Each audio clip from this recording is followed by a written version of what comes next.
What's up, survivors? The time has come. This is Rio de Janeiro,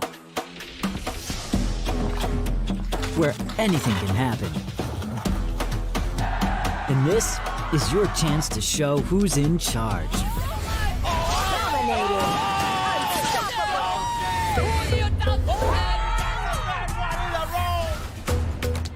The whole world is watching. Every move, every decision is your shot at making history.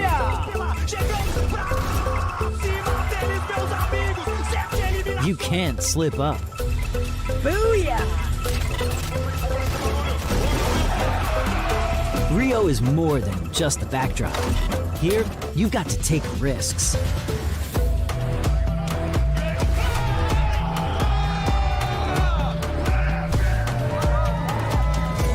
There's no room for mistakes. Every second counts. Every move could be your last.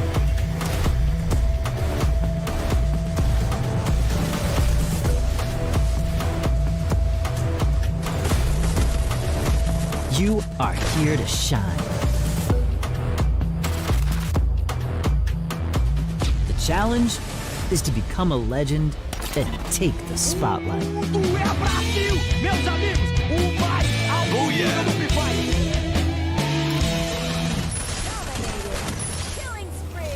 E aí? Vai encarar?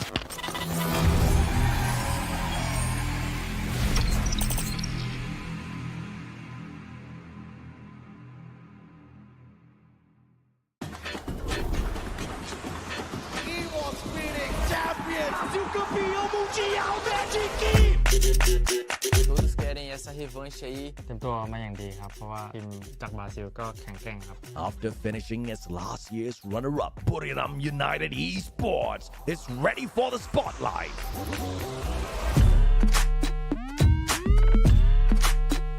É muito bom estar aqui no Brasil porque tem toda a sua família aqui torcendo. É uma sensação muito boa e com certeza estamos aí vindo para defender o título, né? E ser bicampeões mundiais de Free Fire. แข่งขันรอบนี้ผมเตรียมพร้อมมาอย่างดีครับแล้วพวกผมจะมาแก้แค้นให้กับประเทศไทยครับผมจะมาเอาแชมป์ครับ O fato da gente já ter ganho o Mundial uma vez, com certeza traz muitos olhares pra cima de nós. Mas nós não temos medo, pode vir que é bala, com nós não tem erro. Bute acertou mais uma vez pra cima deles, meus amigos! การเล่นของทีมผมก็เป็นแบบที่ทำยังไงก็ได้ครับให้ได้บูย่ามาแล้วก็พวกผมจะคว้าแชมป์มาให้ได้ครับ Get ready, Rio. The battle is just beginning.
What's up, survivors?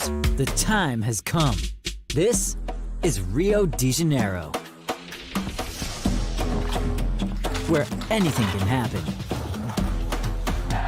And this is your chance to show who's in charge.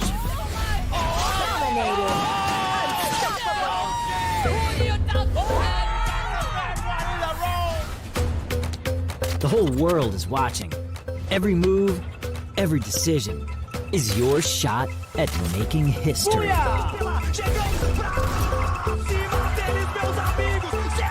You can't slip up.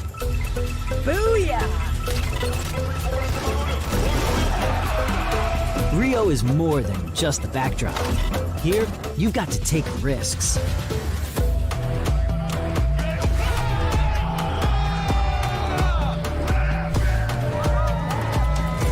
There's no room for mistakes. Every second counts. Every move could be your last.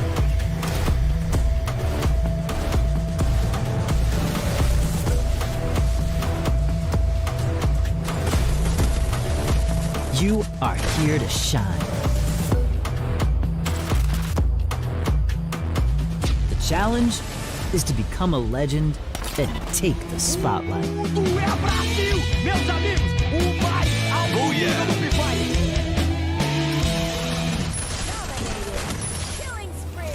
E aí? Vai encarar?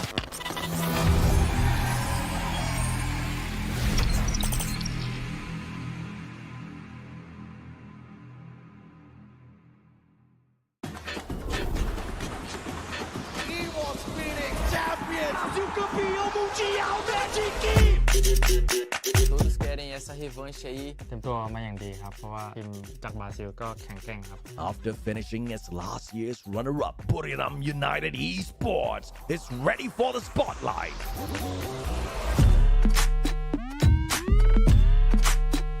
É muito bom estar aqui no Brasil porque tem toda a sua família aqui torcendo. É uma sensação muito boa e com certeza estamos aí vindo para defender o título, né? E ser bicampeões mundiais de Free Fire. แข่งขันรอบนี้ผมเตรียมฟอร์มมาอย่างดีครับแล้วพวกผมจะมาแก้แค้นให้กับประเทศไทยครับผมจะมาเอาแชมป์ครับ O fato da gente já ter ganho um Mundial uma vez, com certeza traz muitos olhares pra cima de nós. Mas nós não temos medo, pode vir que é bala, com nós não tem erro. Pute acertou mais uma vez pra cima deles, meus amigos! การเล่นของทีมผมก็เป็นแบบที่ทำยังไงก็ได้ครับให้ได้อูย่ามา แล้วก็พวกผมจะคว้าแชมป์มาให้ได้ครับ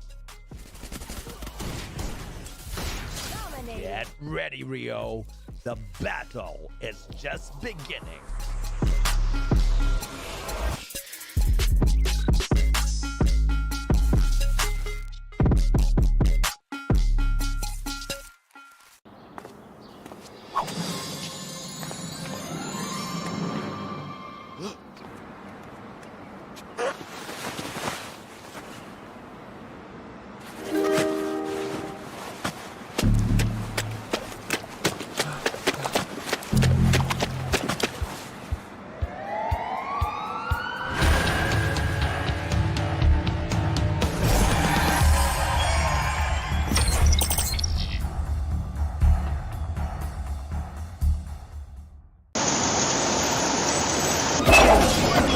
GCC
What's up, survivors? The time has come. This is Rio de Janeiro, where anything can happen. And this is your chance to show who's in charge.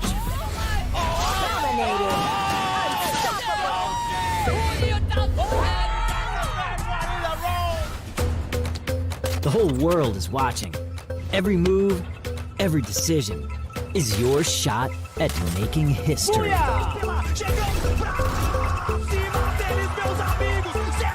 You can't slip up.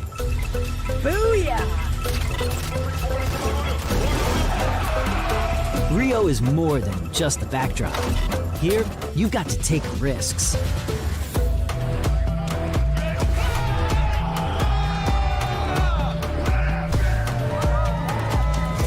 There's no room for mistakes. Every second counts. Every move could be your last.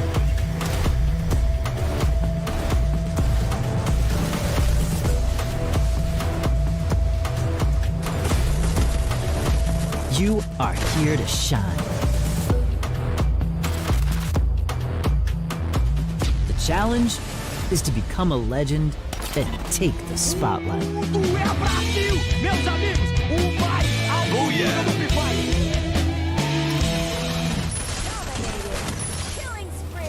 E aí? Vai encarar?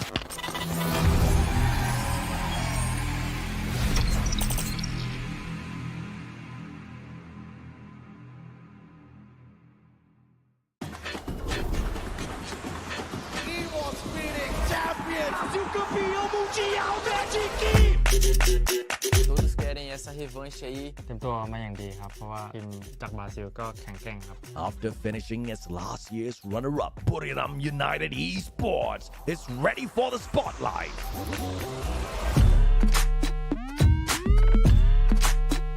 É muito bom estar aqui no Brasil, porque tem toda a sua família aqui torcendo. É uma sensação muito boa e com certeza estamos aí vindo para defender o título, né? E ser bicampeões mundiais de Free Fire. แข่งขันรอบนี้ผมเตรียมพร้อมมาอย่างดีครับแล้วพวกผมจะมาแก้แค้นให้กับประเทศไทยครับ ผมจะมาเอาแชมป์ครับ O fato da gente já ter ganho o Mundial uma vez, com certeza traz muitos olhares pra cima de nós. Mas nós não temos medo, pode vir que é bala, com nós não tem erro. Bute acertou mais uma vez pra cima deles, meus amigos! การเล่นของทีมผมก็เป็นแบบที่ทำยังไงก็ได้ครับให้ได้อูย่ามา แล้วก็พวกผมจะคว้าแชมป์มาให้ได้ครับ Get ready, Rio. The battle is just beginning.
What's up, survivors? The time has come. This is Rio de Janeiro, where anything can happen. And this is your chance to show who's in charge.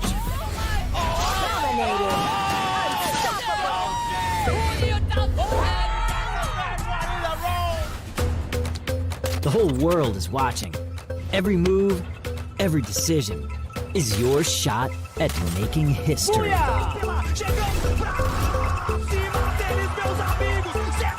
You can't slip up.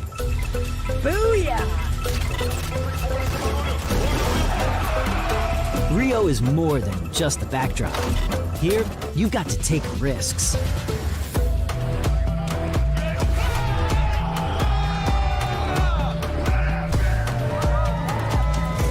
There's no room for mistakes. Every second counts. Every move could be your last.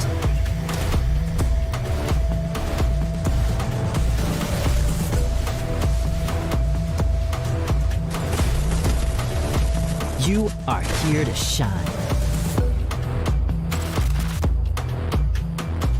The challenge is to become a legend and take the spotlight.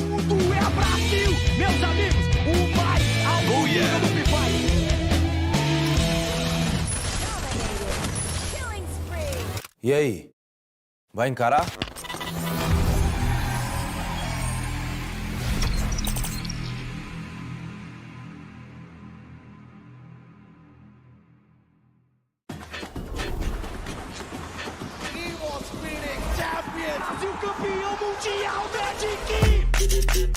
Todos querem essa revanche aí. เตรียมตัวมาอย่างดีครับ เพราะว่าทีมจากบราซิลก็แข็งแกร่งครับ After finishing as last year's runner-up, Buriram United Esports is ready for the spotlight.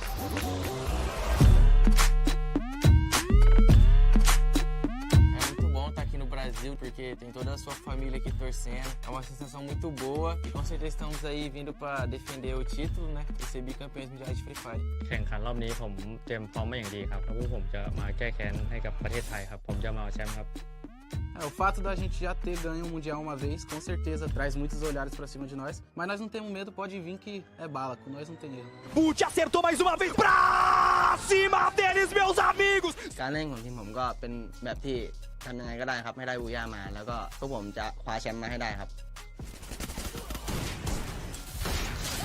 Get ready, Rio. The battle is just beginning.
What's up, survivors? The time has come. This is Rio de Janeiro, where anything can happen. And this is your chance to show who's in charge.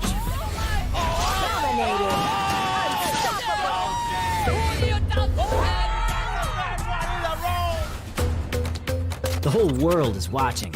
Every move, every decision is your shot at making history.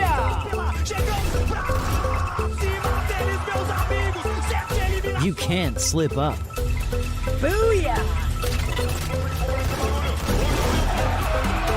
Rio is more than just the backdrop. Here, you've got to take risks.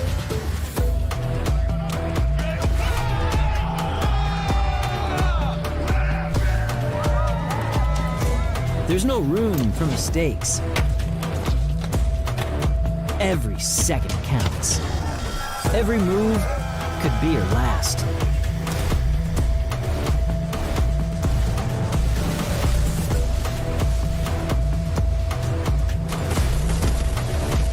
You are here to shine. The challenge is to become a legend and take the spotlight. Oh yeah.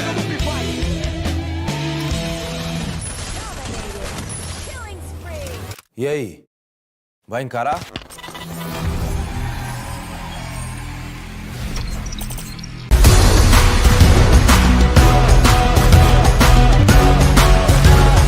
Everyone's online all the time. Shopping, social media, gaming. But have you thought about the threats lurking behind it?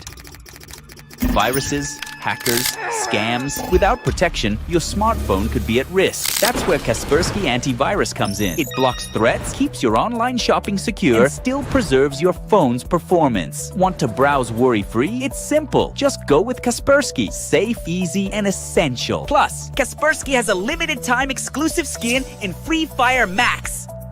Buy Kaspersky, grab an awesome skin, and secure that booyah in style.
Everyone's online all the time. Shopping, so... This is Rio de Janeiro, where anything can happen. And this is your chance to show who's in charge.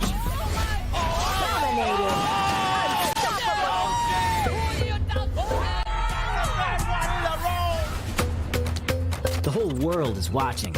Every move, every decision is your shot at making history.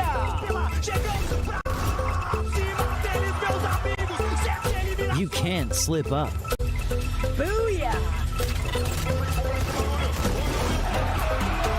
Rio is more than just the backdrop. Here, you've got to take risks.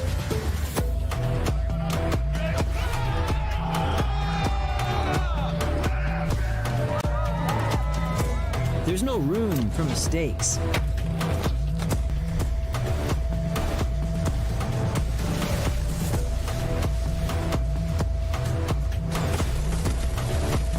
you are here to shine. The challenge is to become a legend, then take the spotlight.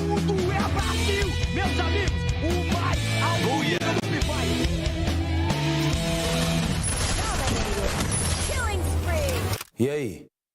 Vai encarar?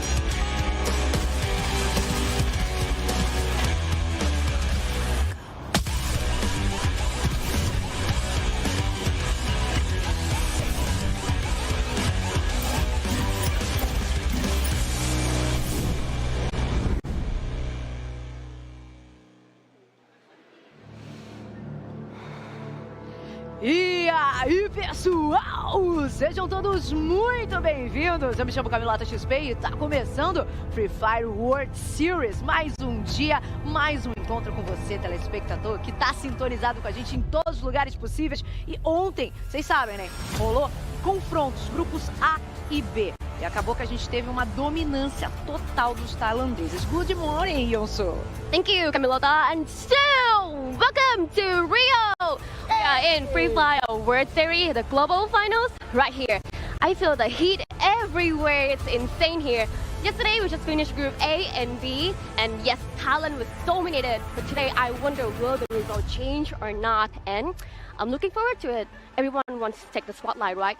Booyah! Eita, será? Será? Porque assim, Grupo C é estreante. Vamos ficar de olho, principalmente nos nossos brasileirinhos, tá? Temos Yuan e Pen Game chegando com tudo, mas também temos dois times que a gente tem que ficar com os olhos bem abertos. Temos Team Falcon e Attack All Around. São dois times fortíssimos que têm muita história para ser contada e hoje estreiam por aqui, Yonsu. Today we will start with Group B and C, and yes, Group B is still normal as yesterday, but today we will have one team from Brazil, it's Yuan Esports, right? And two teams from Thailand, we have to keep an eye on them, Triple A and Team Falcons. That is really intense because you guys know Team Falcons, the champion of AWC, right? But I have doubt that other team will place them. Maybe WAG from Vietnam, right? E bora recapitular, gente? Vamos recapitular tudo o que aconteceu no dia de ontem, grupos A e B por aqui. And we'll take a look, our recap from yesterday, right? Now, let's go.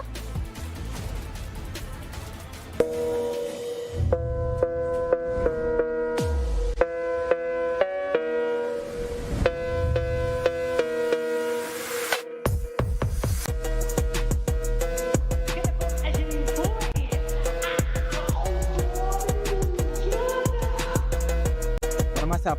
Bora, 31. Confiança, hein, cara.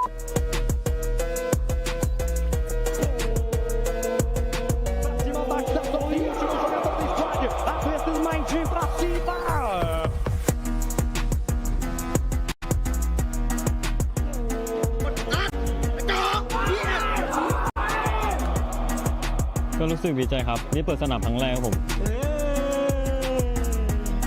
แล้วก็หวังว่าอีกวันต่อไปจะทำได้เหมือนแบบวันนี้ครับ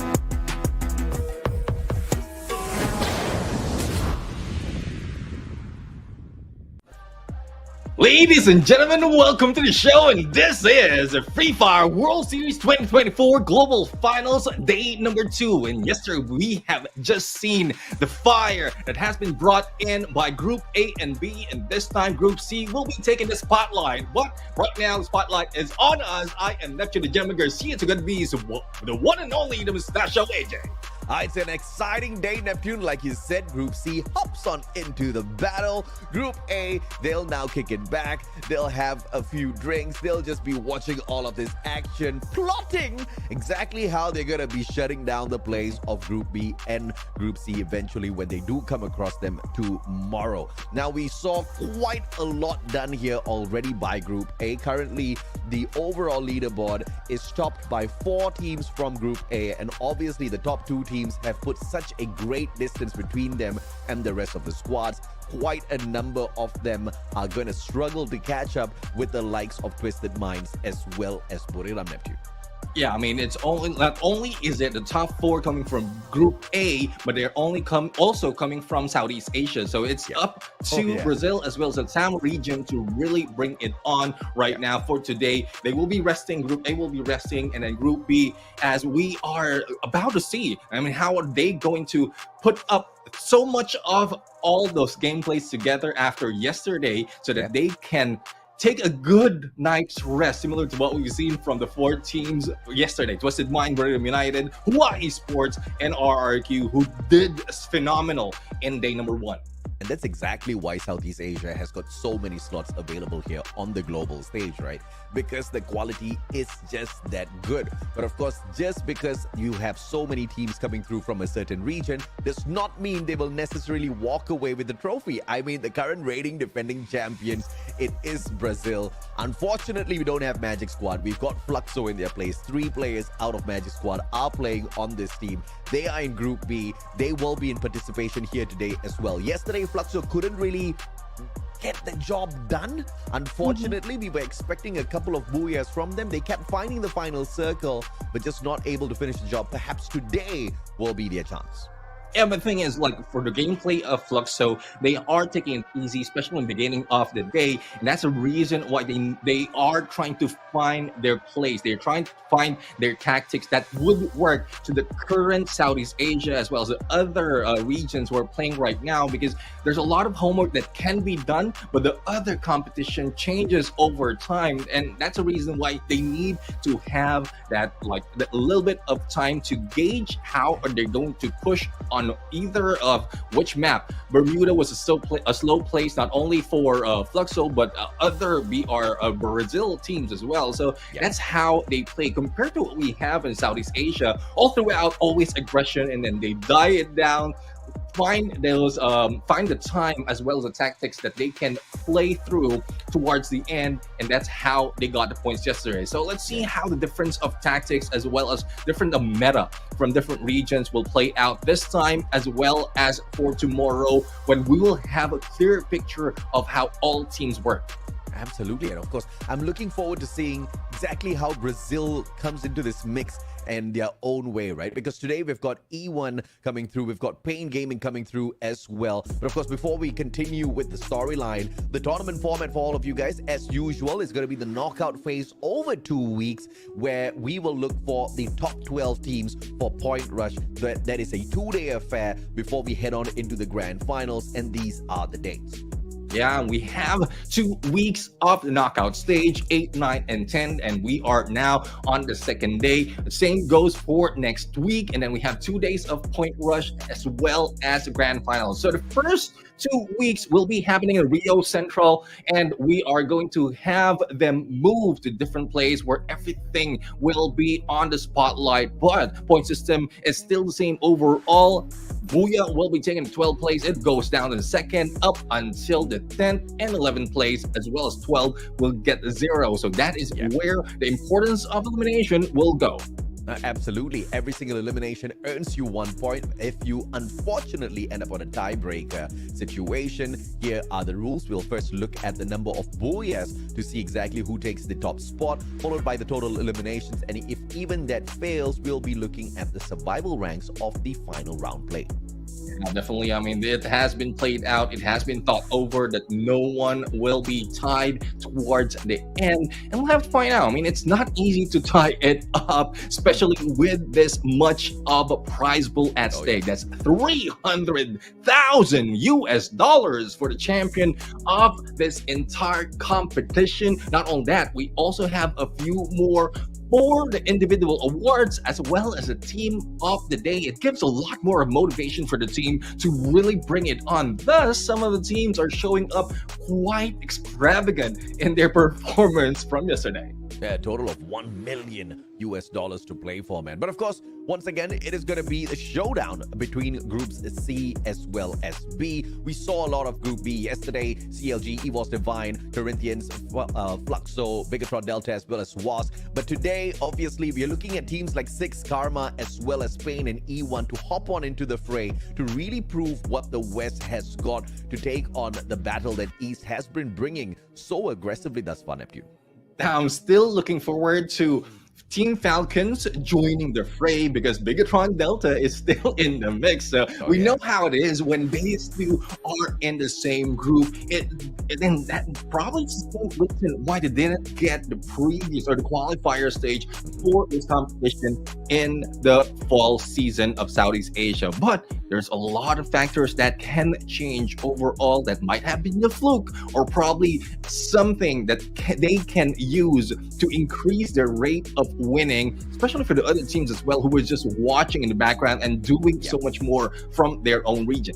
I mean, Falcons, they've already won the Esports World Cup, but can they prove it on the original, the OG stage in itself, the Free Fire World Series Global Finals, baby? If they can bag it here, they will be recognized as the greatest team in the history of Free Fire for sure in the current day and age. But of course, it's easier said than done. The competition is hot. Everybody wants a piece of the pie, especially a team like Twisted Minds. Now, we have not seen the best out of Twisted Minds for such a long time, Neptune. And yesterday, they came out of the gates, bursting through. I mean, initially not securing those booyahs, but finally, once they started doing so, breaking the barrier of 120 points, ending the day with a total of 121. And it's giving me goosebumps right now because I'm reminiscing on how Twisted Mind was before they were Twisted Mind. It's just aggression overall. Elimination is their target, not really thinking about a placement point, and that's what they've shown. That is what they are up in here, and it's a reason as well why they are up on the stage because of that alone. They try to change it up, but the other competition that they part of, they try to be tactical. They try to go for placement point. They were pushed down really hard by the other teams from the same region. So it's just about time that Twisted Mind can bring back the domination of being a predator in this game. I mean, obviously, we're going to have a delight watching tomorrow's matches where groups A and C will meet. So that's exactly where you get to see all the Thai teams in action. And obviously, we get to see a little bit of what Twisted Minds and Buriram have to offer once again. For the time being, of course, they are resting once again. They are on the benches. You know, they are with the crowd. They're just enjoying the scenery here over at Rio, Brazil. The rest of the teams in groups B and C, this is exactly what the conversation is going to be about. It's going to be about Brazil. It's going to be a little bit about Mexico as well. We've got Six Karma. I wonder what these boys are, up to. They're the #1 seed out of the Latin America. So I've got great big hopes for them. I don't know if or not they can end the day by matching what Twisted Minds brought yesterday, but I am looking forward to seeing them in the final circle, trying to compete with Fluxo to see who can get more of these booyahs today, Neptune. Yeah, definitely. I mean, this is where adaptation as well as the adjustment will come into play. They might be different when it comes to their own region of LATAM, but when it comes to competition just like this on a global scale, that is where they can put up so much. It's a good thing that they have 1 day's rest as well because they can do some homework, make those adjustments if needed on the gameplay that they have, and it's just up to them to put in that much in this battle. And of course, we've got Peter, Butchison, as well as Aim God here. The stars that we have to look out for. FFWSC Spring, the most important one where we saw quite a lot from Team Falcons, Neptune. Yeah, I mean, a lot from Team Falcons. There's a lot that they have done. But again, I'm still worried about them if they haven't changed the way that they approach the fight against Bigatron Delta. They have been red, and I know that Peter once said that they might be studying us, but we're studying them as well, but it doesn't show because they were left out. They were left out not taking the championship from the previous season, which might be good because it's about time that they put so much of an effort to being good every game. Back then, for Team Falcons, there's a lot of adjustment that they're doing, unconventional adjustment that they're doing just to troll the game of the knockout stage, because it's quite a long run. But this time there's no more trolling, there's no more waiting. All they have to do is put their best foot forward every day, every match. Well, we are just...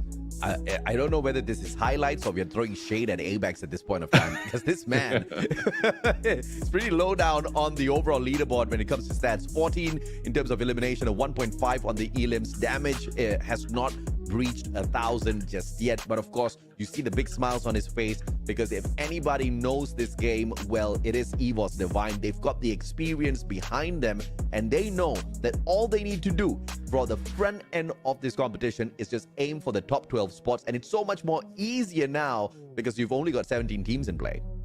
Yeah, 17 teams indeed. We'll see how well they are going to play this out. But one reason why they're smiling as well is because probably of the booyah that they grabbed yesterday. It's unexpected that RRQ Kazu can pull off a horizon line booyah, especially with Maal already down. That was unsuspected. But you already also mentioned about how they utilize the Olivia, wherein they are really focusing on healing faster. And but the thing is, it's very difficult to say that situation will happen often. We've seen how they played yesterday. For the first two games, they are not putting up so much of point. Only towards the end, they managed to get into the top 4. So hopefully they can play different this time and just use whatever they have, regardless of what gameplay it is. The loadout is really important. But let's bring it over to the stage right now, and we're going to start the game for match number 1 of day number 2 for the Free Fire World Series. And we're also ready to take off as well. Let's go! Que os jogadores já estão posicionados, então aguenta coração. Pega sua pipoca, porque a decolagem foi Auto-Rising!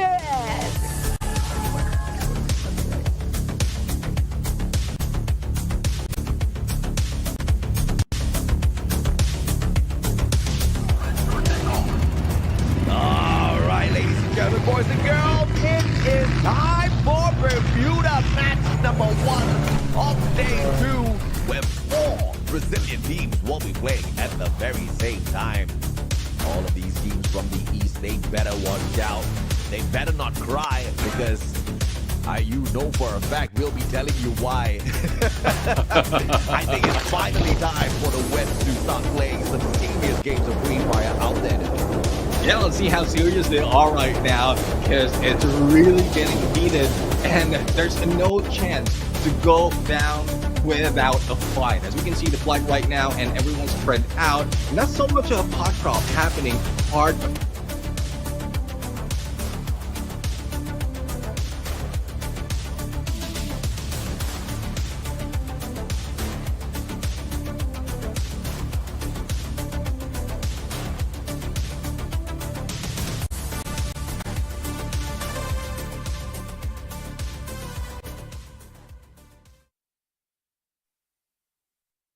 Extending bobs. Now he's got the power file alongside the MP40. He's taking these spot shots. He's already wasted a couple of glue walls already. He's got no extra defenses. One Riptide Rhythm can take this guy out of the equation, but obviously the rest of his players will be able to buy him right back. He's just trying to get some extra free points out there. And I like this. An aggressive Fluxo early game just tells us that this time they mean business. And here comes the backup as well. So we're going to have a all-out team fight.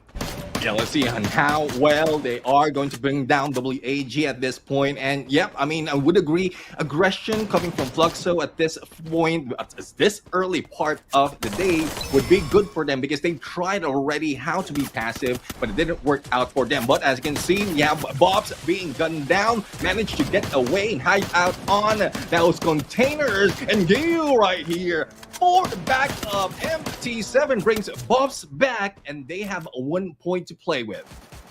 Smart play coming through from Fluxo, but you super low. Allen has got the Mac 10 in hand. And I lost my feet. Oh, okay, yeah, back in action. Well, that's just how heated it is. I mean, the broadcast cannot take how heated the fight is. Thus, they are showing up with so much of aggression. But Cyrus right now will need to go in for a good play to bring back X-Boar, and Green has been taken down as well. So it's only left to 2 players from WAG, and Fluxo is still that aggressive. They know that they can put up so much of a play, and they're also inside of the zone, but the knockout on Cyrus might be crucial, especially Allen will try to bring him back. And this is the Fluxo we know. Butchsin with the left-hand side flank. And only a single player left here from the side of WAG for them to hunt down. Allen has backed away quite far already. But here's E1 as well, interfering in this fight, trying to knock down the final player on the side of WAG. All that matters now is the pocket market and whether or not Allen has got some extra cash to spend on to bring back one of his buddies. Oh, not so much of weaponry as well. Only a Thompson in hand, and there goes the takedown. Vitin XM and MX8 bringing down Ginyu at this point. Pickup needs to be done, but it's a little bit too far from the rest of the teams, and Fluxo backs away. Oh, smart play coming on through, and it looks like WAG has got a little bit of an extra chance here as E1 Esports spots out Team Fluxo, and they go in for the hunt. Now, Fluxo has spent already quite a bit of resources hunting down the players on the side of WAG, and as you can see, Butchsin is out of there. He's like, nope, we don't want any part of this. A full-on team is coming straight to us with this gunfight, and we do not want to play just yet. They thought they were going in here for the hunt onto 1 player, but they found 4 for the price of 1.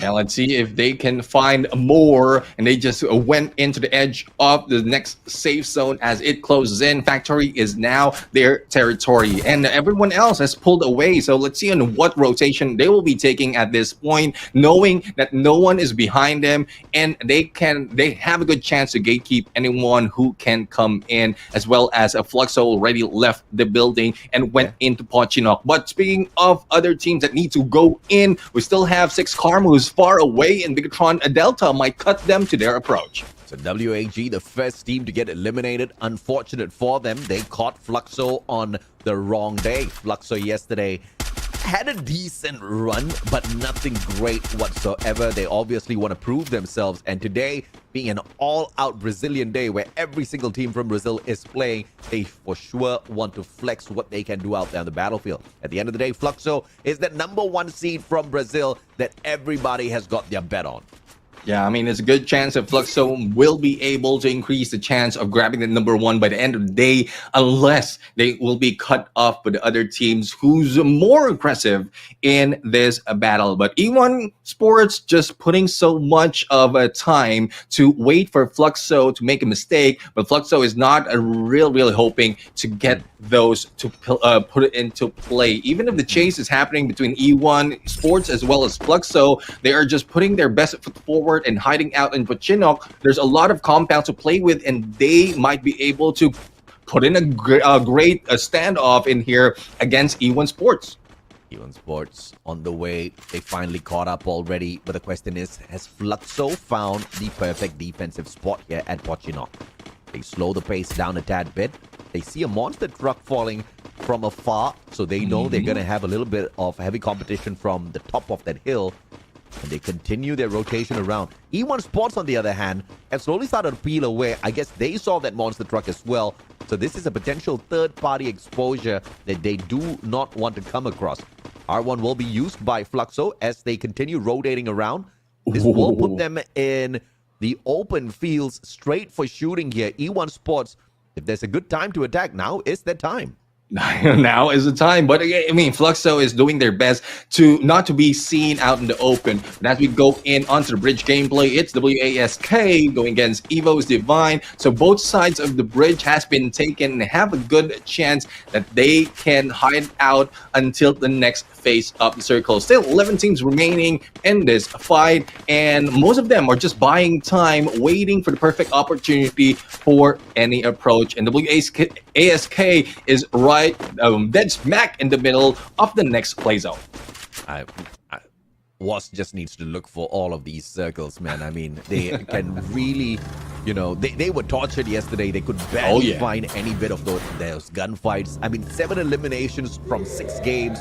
You're definitely struggling in this global finals. 6K on the approach. They've got the high ground, and the best player from the team, Bad, takes the highest of high grounds. And Bigatron Delta with their backs showing up against 6K. They might just have to soak up some of those bullets, but they should be able to counter fire here. Circle is going to be pressuring 6K, but of course this is circle number 2. It's not so much of pressure just yet, and it'll be the launch pad for the save here. But of course, 6 Karma, they know exactly what they want. They want those 4 points before they continue into the next circle. But as you can see right now, we have the binoculars being used on one side of the map. So they're just trying to find their way in onto the next phase of circle. Not really wanting to meet up with Bigatron Delta, but yeah, they really want they really need to grab points early in this game, because if it closes to the third, going to fourth of the phase without any points, it might be difficult for them, especially if how it is with the other teams already taking their place into this map. But Fluxo still going in Kotatua. This is their initial draw from yesterday, but it is them really trying to find a good place to spot out anyone who's coming in from outside of blue. And this is technically where they were camping for so long before getting into the final battle sequence. And, you know, I love that plan, right? Stay out of the initial few fights. Save up all of your utilities to use in that final battle, which matters the most. And that's how they kind of played most of their games. It's just that it wasn't enough. The aggression was a little bit watered down for the side of Fluxo. I wasn't expecting that sort of a play from them. But obviously, it's the smart play. You really want to study your opponent's fist before you try anything crazy. So perhaps today is where that comfortability has been setting in little by little over the past 6 matches that they played yesterday, for them to really show up today. But of course, speaking of showing up, EVOS Divine, they showed up in that final match yesterday. Yeah. I mean, Evo's Divine is really a team that needs a few more to warm up their game and show up into the fight. But speaking of showing up, here comes Bigatron Delta showing up against a team Fluxo. And this is something that Fluxo has been waiting for, a team to step into their area. But let's see how can they defend themselves, because they're also playing outside of that blue. And there's no way in onto the defense or make that the offense of Bigatron Delta. A smart FGL pop here coming through for Butchizin, so he manages to tag the player up from the back of that wall. And what a elimination onto Bigatron Delta, helped out by attack all around, who were on the other side of the squad as well. Fluxo kind of lucked out there. Those points they claim, but a very aggressive game starting to pay off for the Brazilian squad. Yeah, I mean, aggression really is paying off for them. Already 9 on the elimination points. From Kotatua, they need to cross over to the other side, and we saw a glimpse of attack all around. So they are just biding their time, probably waiting for a launchpad to be used and get to the other part of that edge. But we also have E1 Sports, who has been seen on the horizon. But Team Falcons will be introduced, and Corinthians, I like the spread that Corinthians is showing right now, but it's very, very crucial that they don't pop out that head, because we've seen how well Team Falcons sniped it out, and one instance might be trouble for Corinthians at this point. Nike Boy with the glue wall melters tossed out first. It's trying to slow down the pace of Falcons, but nothing is slowing them down. They are on for a great push, flanking around from the left-hand side at the same time. Nike Boy will be the first one to get to the high ground, to turn around, and what a connection with that shot. Car 98 straight up finding its target, but no knockdowns just yet. That, of course, will slow Peter down just a notch, but it's not going to stop Falcons from approaching. The circle is forcing them to have this confrontation with Corinthians. Yeah, I mean, let's see and how well they can play this ridge right here. There goes a takedown of the blue walls that pushes Corinthians off onto the other side, and Team Falcons might be the one causing trouble. Not only that, we are seeing a glimpse of pain into one side, and Corinthians is out in the open to be scoped out. So let's see if they can end this against Team Falcons and go over to the other side to deal more of the points, but nothing is happening just yet. More of a jump gameplay and ring around the rosy. Omala, the best player from the side of Corinthians, straight up in front of all the Falcons players. Nando X trying with the left-hand side flank, the right-hand side flank, still unable to find a player. FGL shot won't find the connection onto the glue wall, and it forces the Falcon players to all scramble. Wasp off screen has been eliminated thanks to attack all around. Ow! But Omala turned on out of nowhere, and this is Falcons on fire with his gameplay, but a sliver of health left on him. It is going to be the ice grenade tagging him up. Nike boy can't find the finisher just yet. And on fire on a 1v2 situation at this point, trying to heal up, and let's see how well he can go and play against Nando X, and Nando goes down. Now Nike boy will try to go and swoosh in. On fire will go down, and Team Falcons eliminated on 9. What a play by Corinthians, but they themselves have been taken out of the equation. What a crazy battle sequence. Both Falcons and Corinthians taking a little bit too long to finish the job. And unfortunately, at the end, they both falter. 7 more teams left in here as we approach circle number 5. Attack all around, 6 eliminations. They've been preying on the rest for the time being. And now Pain Gaming as well, trying to bring the hurt onto CLG, who very smartly used the bridge as defense. Alpine Gaming on high ground. I mean, they are the ones who are waiting for the conclusion of that Falcons as well as a Corinthians gameplay, but they're left with nothing to take. And now they will need to go in onto the push to grab a few more points onto this side. But we're seeing E1 Sports gameplay against 6 Karma right now, and approach on this flank is what led them to go in for a few more points in this game. I'm still waiting to see the highlight of this replay, and that was a beautiful spray down with the Drogon. And Mitten was on fire, beautiful with that double on top of everything else. The guy got backstabbed and still could hold his ground. Fantastic stuff. EVOS Divine falling one after the other, and the team gets eliminated, all thanks to CLG and the final bullet delivered. Oh, a lot of teams are being pushed out on the 4th to 5th zone, and that's the reason why they are going down that easily. Compared to what we've seen yesterday on Bermuda, a lot of teams are still alive and kicking because of how passive they are towards the end. But at this point, they need to move. Pain will be felt at this game on the 5th to 6th face of the circle, but as we can see, we have attack all around. No chance to attack all around because Fluxo is below them. These boys, they took a little bit too long to make that rotation. They love the pain delivered by the blue zone for some weird reason. So let's see if they'll continue to do crazy stuff out there.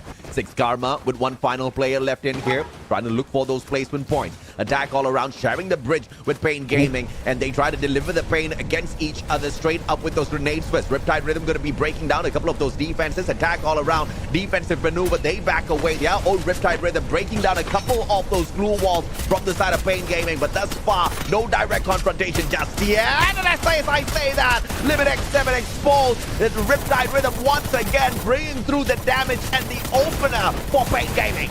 Yeah, and whoever takes this high ground might have a potential of grabbing the Booyah. Thus, the tackle round will be jumping off, and let's see if they have a better chance. But no, they have been taken out of this game. Only 4 remains, and Pain can bring so much pain on those just running and straggling at the bottom of this breach. We have E1 Sports trying to go in onto the edge as well, but there's no way in onto the other side to grab elimination. It's all about Latin America and Brazil, baby, in the final circle. We talked about how this was going to be a Brazilian day, and they are proving that to be a fact. He won Danger Zone, but my God, you cannot miss the Riptide Rhythm in that way, CLG. That's the first time I'm actually seeing a Riptide Rhythm go wide, even though those glue walls were right in front of them. The second one does find the connection, but extra glue walls erected. Bad spot for them to be bringing that up. Vintin with a sliver of health, tries to get away. It went down on the ground. Vintin finds the connection, but he gets dropped as well. Nothing they can do to back away, and CLG the biggest winner of that engagement. Yeah, CLG is the biggest winner, but Pain is also putting so much of work on to this fight. Now, CLG with only 3 players and 3 points to their side, it's very difficult for them to cross over because they will be out in the open. Only the only way that they can deal with this is to deal with Pain, and Pain is just sitting pretty and trying to target them from above, and even Fluxo has nowhere of going in onto the side. So this is a stalemate right now. The blue zone will dictate where and who will be getting this booyah, I believe. So this actually brings me to the conversation we were having before this match started, where you talked about how we won't really see a lot of those medkit gameplay. Neptune, experience clearly tells us this current meta has been bringing up these scenarios, these situations way too many times. So if you're a pro team, you sure as hell want that Horizon line. You sure as hell want all of those medkits. Now, Pain jumping on down, but it is going to be all of that animation from the fall that puts them at a disadvantage, and this will bring a clear end to it. But Fluxo still survives as they slay all of these players. Oh, Fluxo for the booyah! Only one remains, but not for long, and they grab. But I don't think they're just too happy with that play, because they didn't grab so much in the final moment, only against Pain that they can get elimination. But CLG has been left out on the other side of that wall, unable to break through. Thus, they didn't get a lot that they might have been expecting to get for this match. It's Fluxo finally getting the job done. What they could not do yesterday, they finally managed today. And it's not because they could not, it's because they did not want to. They were on research mode yesterday. Today it's all about the execution, baby. And they score straight A's for sure with this booyah on Bermuda. They got close yesterday, but this is how you finish things with perfection, right? And they did not have to deal with all of those medkits. It was just all-out gunfights, baby. And of course, Butch is in the final one left to earn them all of that victory and the proud do booyah. Brasil, Marcão, me acompanha nessa, por favor, aqui, ó, Brasil, porque deu buia do time brasileiro por aqui. A gente já puxou o Gil pra trocar uma ideia, ele que faz parte do Rush, né? E eu queria falar uma coisa pra Yusu aqui em português mesmo. Falei pra tu que tu ia entrevistar brasileiro agora, tu ia entrevistar brasileiro hoje, viu? Beleza? Ok? Então bora lá, minha família. Trocar uma ideia aqui com o Gil. Vou começar em inglês, tá bom? E aí tudo vai ser traduzido aqui pra vocês. Okay, so do you think in your debut today you didn't go really good? So do you think the pressure of being the current and world champions made you be targeted by the other teams? Perguntei, tipo, no primeiro dia de vocês não foram muito bem, então você acha que por causa de vocês serem campeões mundiais, botou uma certa pressão em vocês e também fez os outros times virem atrás de vocês por causa disso? Eu acho que não, porque Mundial é um jogo muito diferente. Lá no Brasil a gente tem um respeito, que os outros times não vêm pra cima, a gente tem mais moral, assim, acho que pode-se dizer. E aqui não, aqui é Mundial, todo time quer... A gente é um time forte, é um time que briga ali pelo topo. Então todo time que tiver a oportunidade de fazer alguma troia, jogar pra cima, tirar o máximo de pontuação possível, eles sempre vão tentar. Okay, so his answer was, in Brazil, they got respected by all the other teams. Here's a different game. The other teams don't have the same respect for them. So here, everyone is equal and everyone wants the same thing. Okay, but here, yeah, it's a totally different game. I understand. Yeah, last time Carol told me, I told you, we're going to interview Brazil this time. I accept this fate. So, Jill, from yesterday, we were fighting with Group A, and it was a pretty intense group for you. So do you have any thoughts or any view for the C teams, especially Thailand teams? Beleza. Ela perguntou aqui, ela falou que o grupo A foi bem difícil para vocês. Ela queria saber se você tem algum ponto de vista, algum pensamento em relação aos times do grupo A, principalmente dos times que vêm da Ásia, ali na questão tailandesa também. Eu acho que não existe muito isso porque é mundial. Todo time que está aqui tem capacidade, todo time aqui é muito forte. Acho que a gente não tem um grupo que a gente em si olha mais. Ontem a gente jogou mal mesmo, nosso resultado não foi o resultado esperado pelo público e não por nós mesmos. A gente sabe que a gente errou, viemos com uma mentalidade diferente para consertar e hoje fazer um bom jogo. Perfeito. He said all the teams here have the same capacity. He is not looking at any group, any kind of group, not group A, not group B, not group C, because here they all equals and they are looking for the same stuff here to get the trophy. But he got the blame on themselves because of their debut. They know they were really bad yesterday, and that's all their faults. So yeah, they will get better today. As we already see. That's good mindset. Mas é isso, minha família. Bora de melhores momentos, porque o primeiro buia brasileiro finalmente saiu. Pode comemorar. Yusu. And thank you, Ju, and congratulations on your first Booyah. It might be a kick-off for all the Brazil teams, right? But we are looking forward to the next game. And now let's head back to the caster and watch our analyze. Boa, valeu, Gil. So there you go, ladies and gentlemen, boys and girls. It is the kind of thing we expected from the start of the day. We expected a all-out Brazilian showdown. We got that in the final circle. We expected a Fluxo Booyah, and we got a good view of that too. It's a good day. It's a good start. And obviously, Fluxo is going to be very proud of what they got to do in that matchup. 26 points. That means 14 eliminations with the 12, of course, that comes from the Booyah. Yeah, there's something that they have been expecting to do from yesterday, but they are judging from the interview that they are accepting that they didn't play that well yesterday. But again, it's a good thing that they managed to experience as well how to study the opponent, and this time they can play it through as they did. But it might be like as they did mention in the interview, not a lot of teams are expecting them, and probably from yesterday's game, and compared to how it is today, a lot of respect is going in.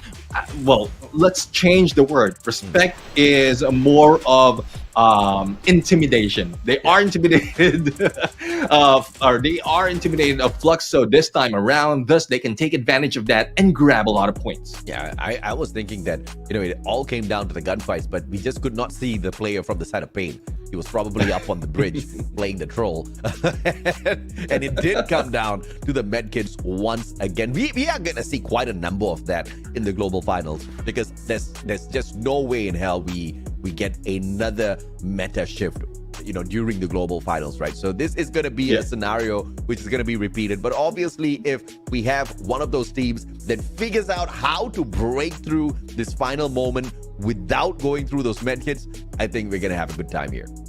Oh, definitely. I mean, we're going to have a good time, but we'll have to see how well of a time will be taken by the other teams. Again, there are a few that didn't get so much of points, especially for those being eliminated early. We are seeing like Bigatron that didn't. I think Bigatron Delta didn't get so much of a points because of how, or was it WSK? ASK rather, and WAG as well. They have 1 point after the engagement, but they have been taken down a little bit too early in this game. So there's a lot of pressure going on, especially as their gameplay doesn't match the specific region or the specific meta that's being put out by Brazil and Latam. Yeah, and of course, the MVP is the guy that does not have the World Championship title or medal. It's MT7. 6 eliminations, 4,200 damage. My goodness, he did a lot. With 3 assists as well. The best gun, the XM8 this time around in his hands. But obviously, all of this craziness would not be possible without Butchzin as well as Gio going out there as the rushes. You see the electrotherapy working so well for Fluxo all throughout the game. Yeah, we're seeing a lot of mostly 2 Olivias as well, and we've seen this from RRQ yesterday. They increased chance of healing up. That is what they're taking advantage of, and probably the reason why they survived that final moment. I can see the similarities right now and how well it worked. It's there just in case they need it, and at that moment they really need it, and they grab the Booyah for that. Yeah, absolutely. And of course, if there's one thing we know, the medkits are going to be important in the final sequence. If you've got Olivia, obviously she's going to be helping you get all of those medkits used a tad bit faster so that it can free up your hands to take a couple of shots if you need to. And Fluxo, they are no strangers to these meta shifts. They have been keeping up with the game for sure. What they were not keeping up with yesterday, though, were the eliminations. And what they have done today in this very first game shows us that there has been a shift in their own aggression. 14 eliminations strong. This is what we want to see out of them. Yeah, I mean, a lot more can be shown, and it's just unfortunate that it didn't show that much yesterday, and some teams take advantage of that. So this is where they need to put it all out. If a back-to-back can be pulled out by Fluxo, then so be it. But as you can see, 2 of the key player spot has been taken by MT7. He's not empty at this point. He is all full with that elimination as well as with the damage, but we cannot take away CLG Dark for putting out the grenades. I'm not quite sure if this is just a grenades use or grenades that put out so much of damage, because we've seen a lot of teams pull out grenade elimination. Not only that, we also have the M79 or grenade launcher elimination being brought in, especially those coming in from Southeast Asia. So let's see if that meta is also applies this time, wherein there's more Brazil and Latin America regions playing. I mean, yesterday it was all out Thailand that was dominating the elimination leaderboard. This time around, it's Brazil, baby. And of course, we've got 3 different teams highlighted from that region. And of course, Attack All Around making a special appearance here for the East. Cougar with the 3 eliminations, but it's MT7 once again with the 6 eliminations, Moto with the 5, and obviously Brazil is going to continuously show up, because you know you've got Falcons, and Falcons could not float their own up against Corinthians. I don't know what's up with that. That should have been a fight they could have definitely handled. In fact, it looked like they were at a disadvantage at one point in time. They could not stop because the circle was chasing them down. But for it to be such a 50-50 gunfight, I'm quite shocked, because I thought Falcons were so much more sharper with the gunfights. I mean, if this is a play or a play style that Falcons are using to study their opponent, it's either not working or it's not worth it, because we only have 2 weeks of the knockout stage compared to how it is in the regional.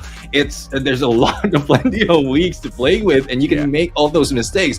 But if this is something that they're planning out, hopefully they push this, like throw it out on the window, because they need to put so much point in every day. And imagine there's only 2 matches or 2 days up match in a week, and not so much if in case Flux or Falcon will not put in this much of a fight. Yeah, you've got 4 game days technically just for the group stage, which you have to use the best of, right? 12 games in a week where you cannot falter too many times. You can make 1 or 2 mistakes, but you have to recover real quickly. Yesterday, even though Fluxo made a couple of mistakes, even though they did not secure a single booyah, they technically did pretty well for themselves.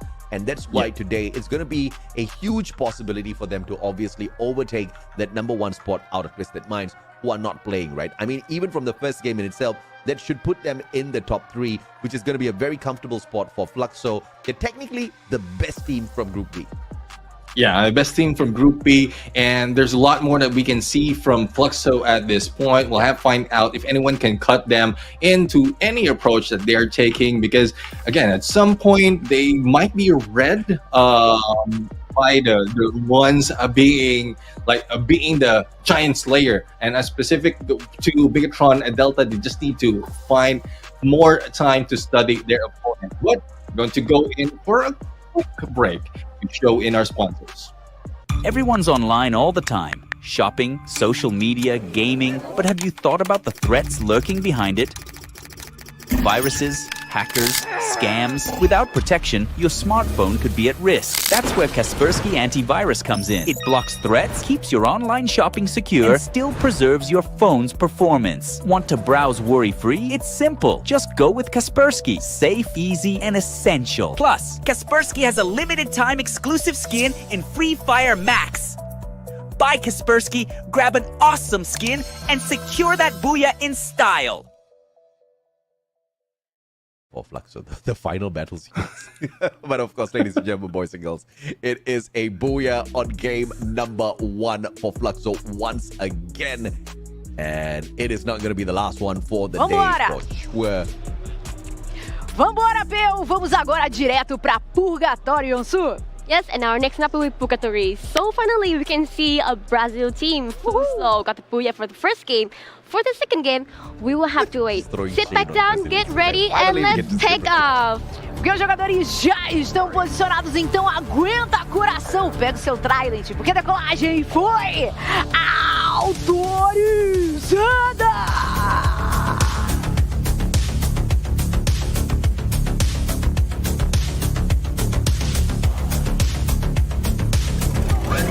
Righty, and as we go into the flight, Neither heaven or hell can save them at this point, as Purgatory will be our destination. Now, the question is, will Fluxo do it once again? Because judging from their gameplay or how they played yesterday, this is one of their weakest map on one specific day, but this is against a different set of teams. And this time, they are looking to be more aggressive and more of getting ahead of the ones resting from Group A. Why do you have to put it that way, bro? Like, it's one of the week. It is. I told you. Okay, today is day for recovery. Today is day where they're not studying anymore. It's all about the execution. And they, felt good. Are looking for a little bit of revenge instantaneously. One more with the very dangerous approach as Bigatron Delta finds the connections up against E1 on the other side of the battlefield. Oh, this is the earliest elimination that we're seeing at this point. Not only that, a lot of teams are fighting in too early as well from both sides. And Nike Boy will be taken down by Team Falcons. And that's a three-way battle if I'm not mistaken on. And Mala was able to take down one more, but no elimination yet for a team. But we'll have to find out who is the winner of this engagement. We're seeing 3 players up for Corinthians, but no sight of Team Falcons in this game. Omala has got that pocket market, so the revival onto Nike Boy should not be an impossible task here. And as I speak of that, he should be bringing him right back. And Nando X is the one to purchase him back. WAG gets Krillin back into play as well. So we are all back to 48 players. Nothing happened. Nothing happened, and only a few scratches that happened in there, a few points that has been grabbed, and then it is just a reset. But Dark right now staying in the dark, while Alan will shed a little bit of light, half on his health and nowhere to go, not even a backup that can be seen in the horizon. Great Rebel Rush, and Wask on the approach as well to tease CLG from the back, so WAG will have a little bit of breathing space here. And we can also see the highlight for Team Falcons. 2 eliminations in thus far. We, of course, want to catch up with the gameplay in a bit as well. We just want to see exactly what happens to WAG. Expo and Cyrus getting pressured from Pain Gaming here. Trying to bring the hurt onto them. As Gus pushes on for Motovia from the right-hand side with the XM8. Trying to see if we can find the connection onto X-Ball, but it is Gus, the first one. And here comes the RGS-50 as well. A double pop on the grenade. And Noda follows up. What a crazy flank coming on through from Pain Gaming.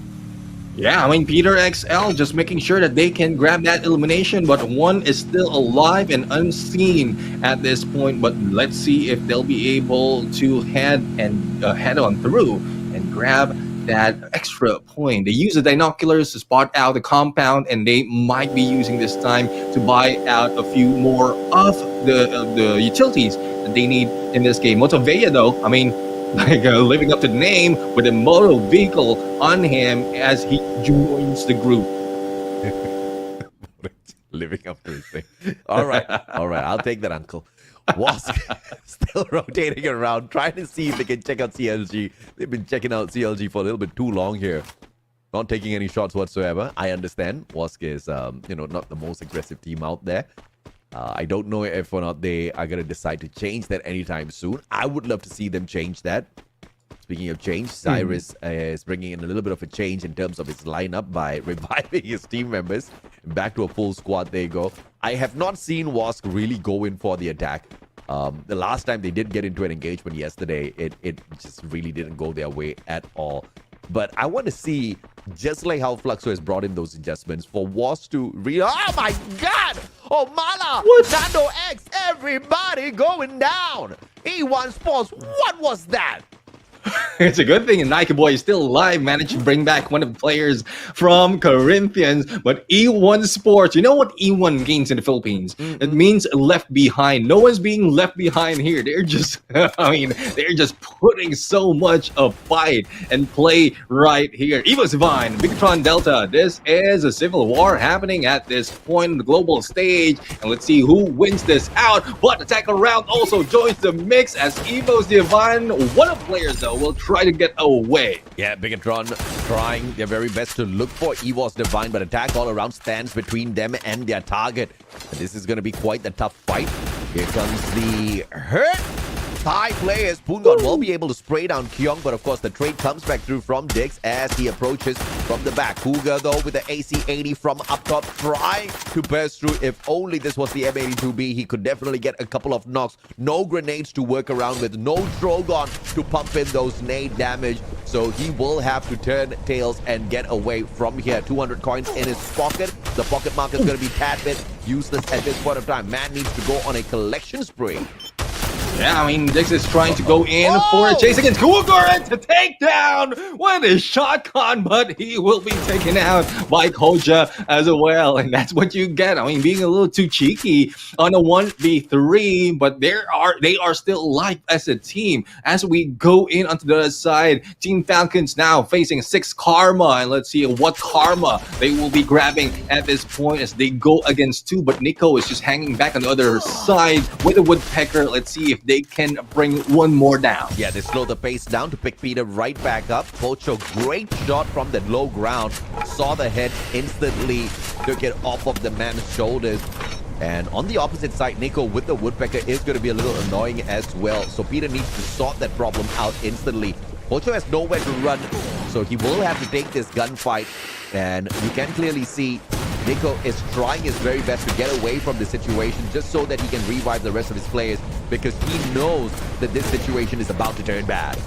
And it's turning bad right now. Kiroro with elimination on a nade as well as an execution. That's quite well. And Nico really is putting so much in there to bring back one of the teammates, but not all of them. So 1 will be coming back, 2 will still remain to be in the waiting to be revived as we head over to Fluxo and Wasp at this point. Arsenal gameplay, and the only question is who grab most of the loots in here.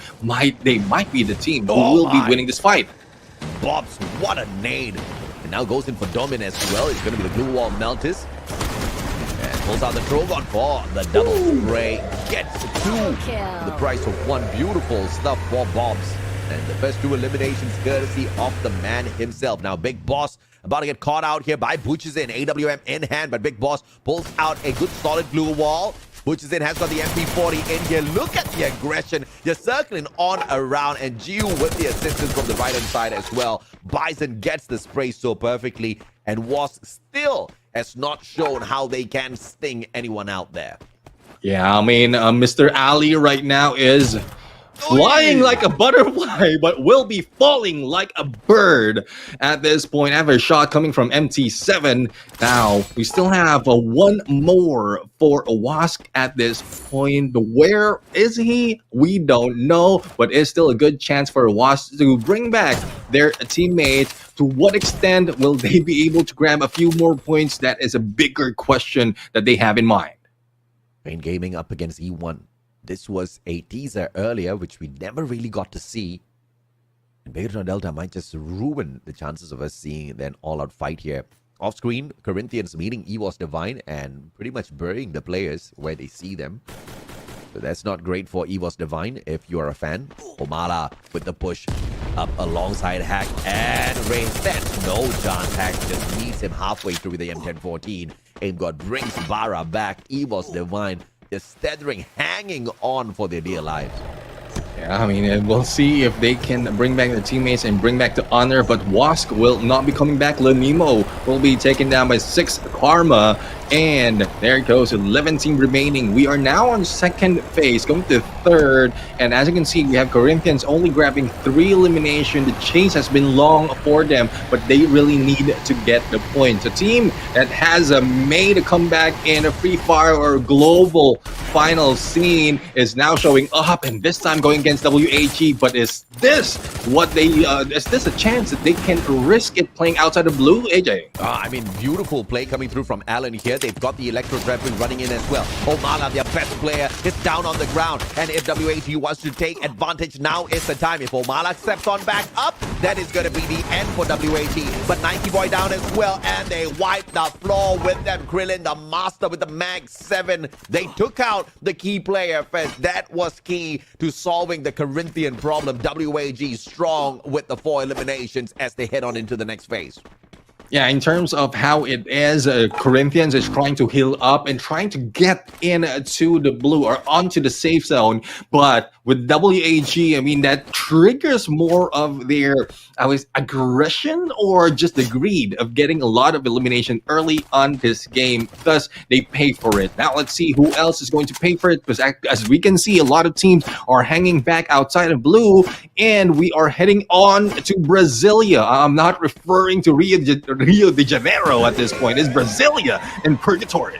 Brasilia is a huge compound with many of those houses for you to use as defense. So you can expect a little bit of pandemonium on standby here because we're going to have too many teams alive in a tiny little circle. That's not going to be fun to spectate at all. You are not going to know exactly which fight to exactly look at because it's just going to be all-out chaos everywhere in Brasilia. Fluxo's making that approach, slowly taking damage from the blue, but making sure as well that around the vicinity there stands no other squads. But now to make it past this water, they will have to come across a squad. I think I did see them at the very edge of that minimap, and it was CLG, but CLG's a tad bit busy with teams like Falcons as well as Karma.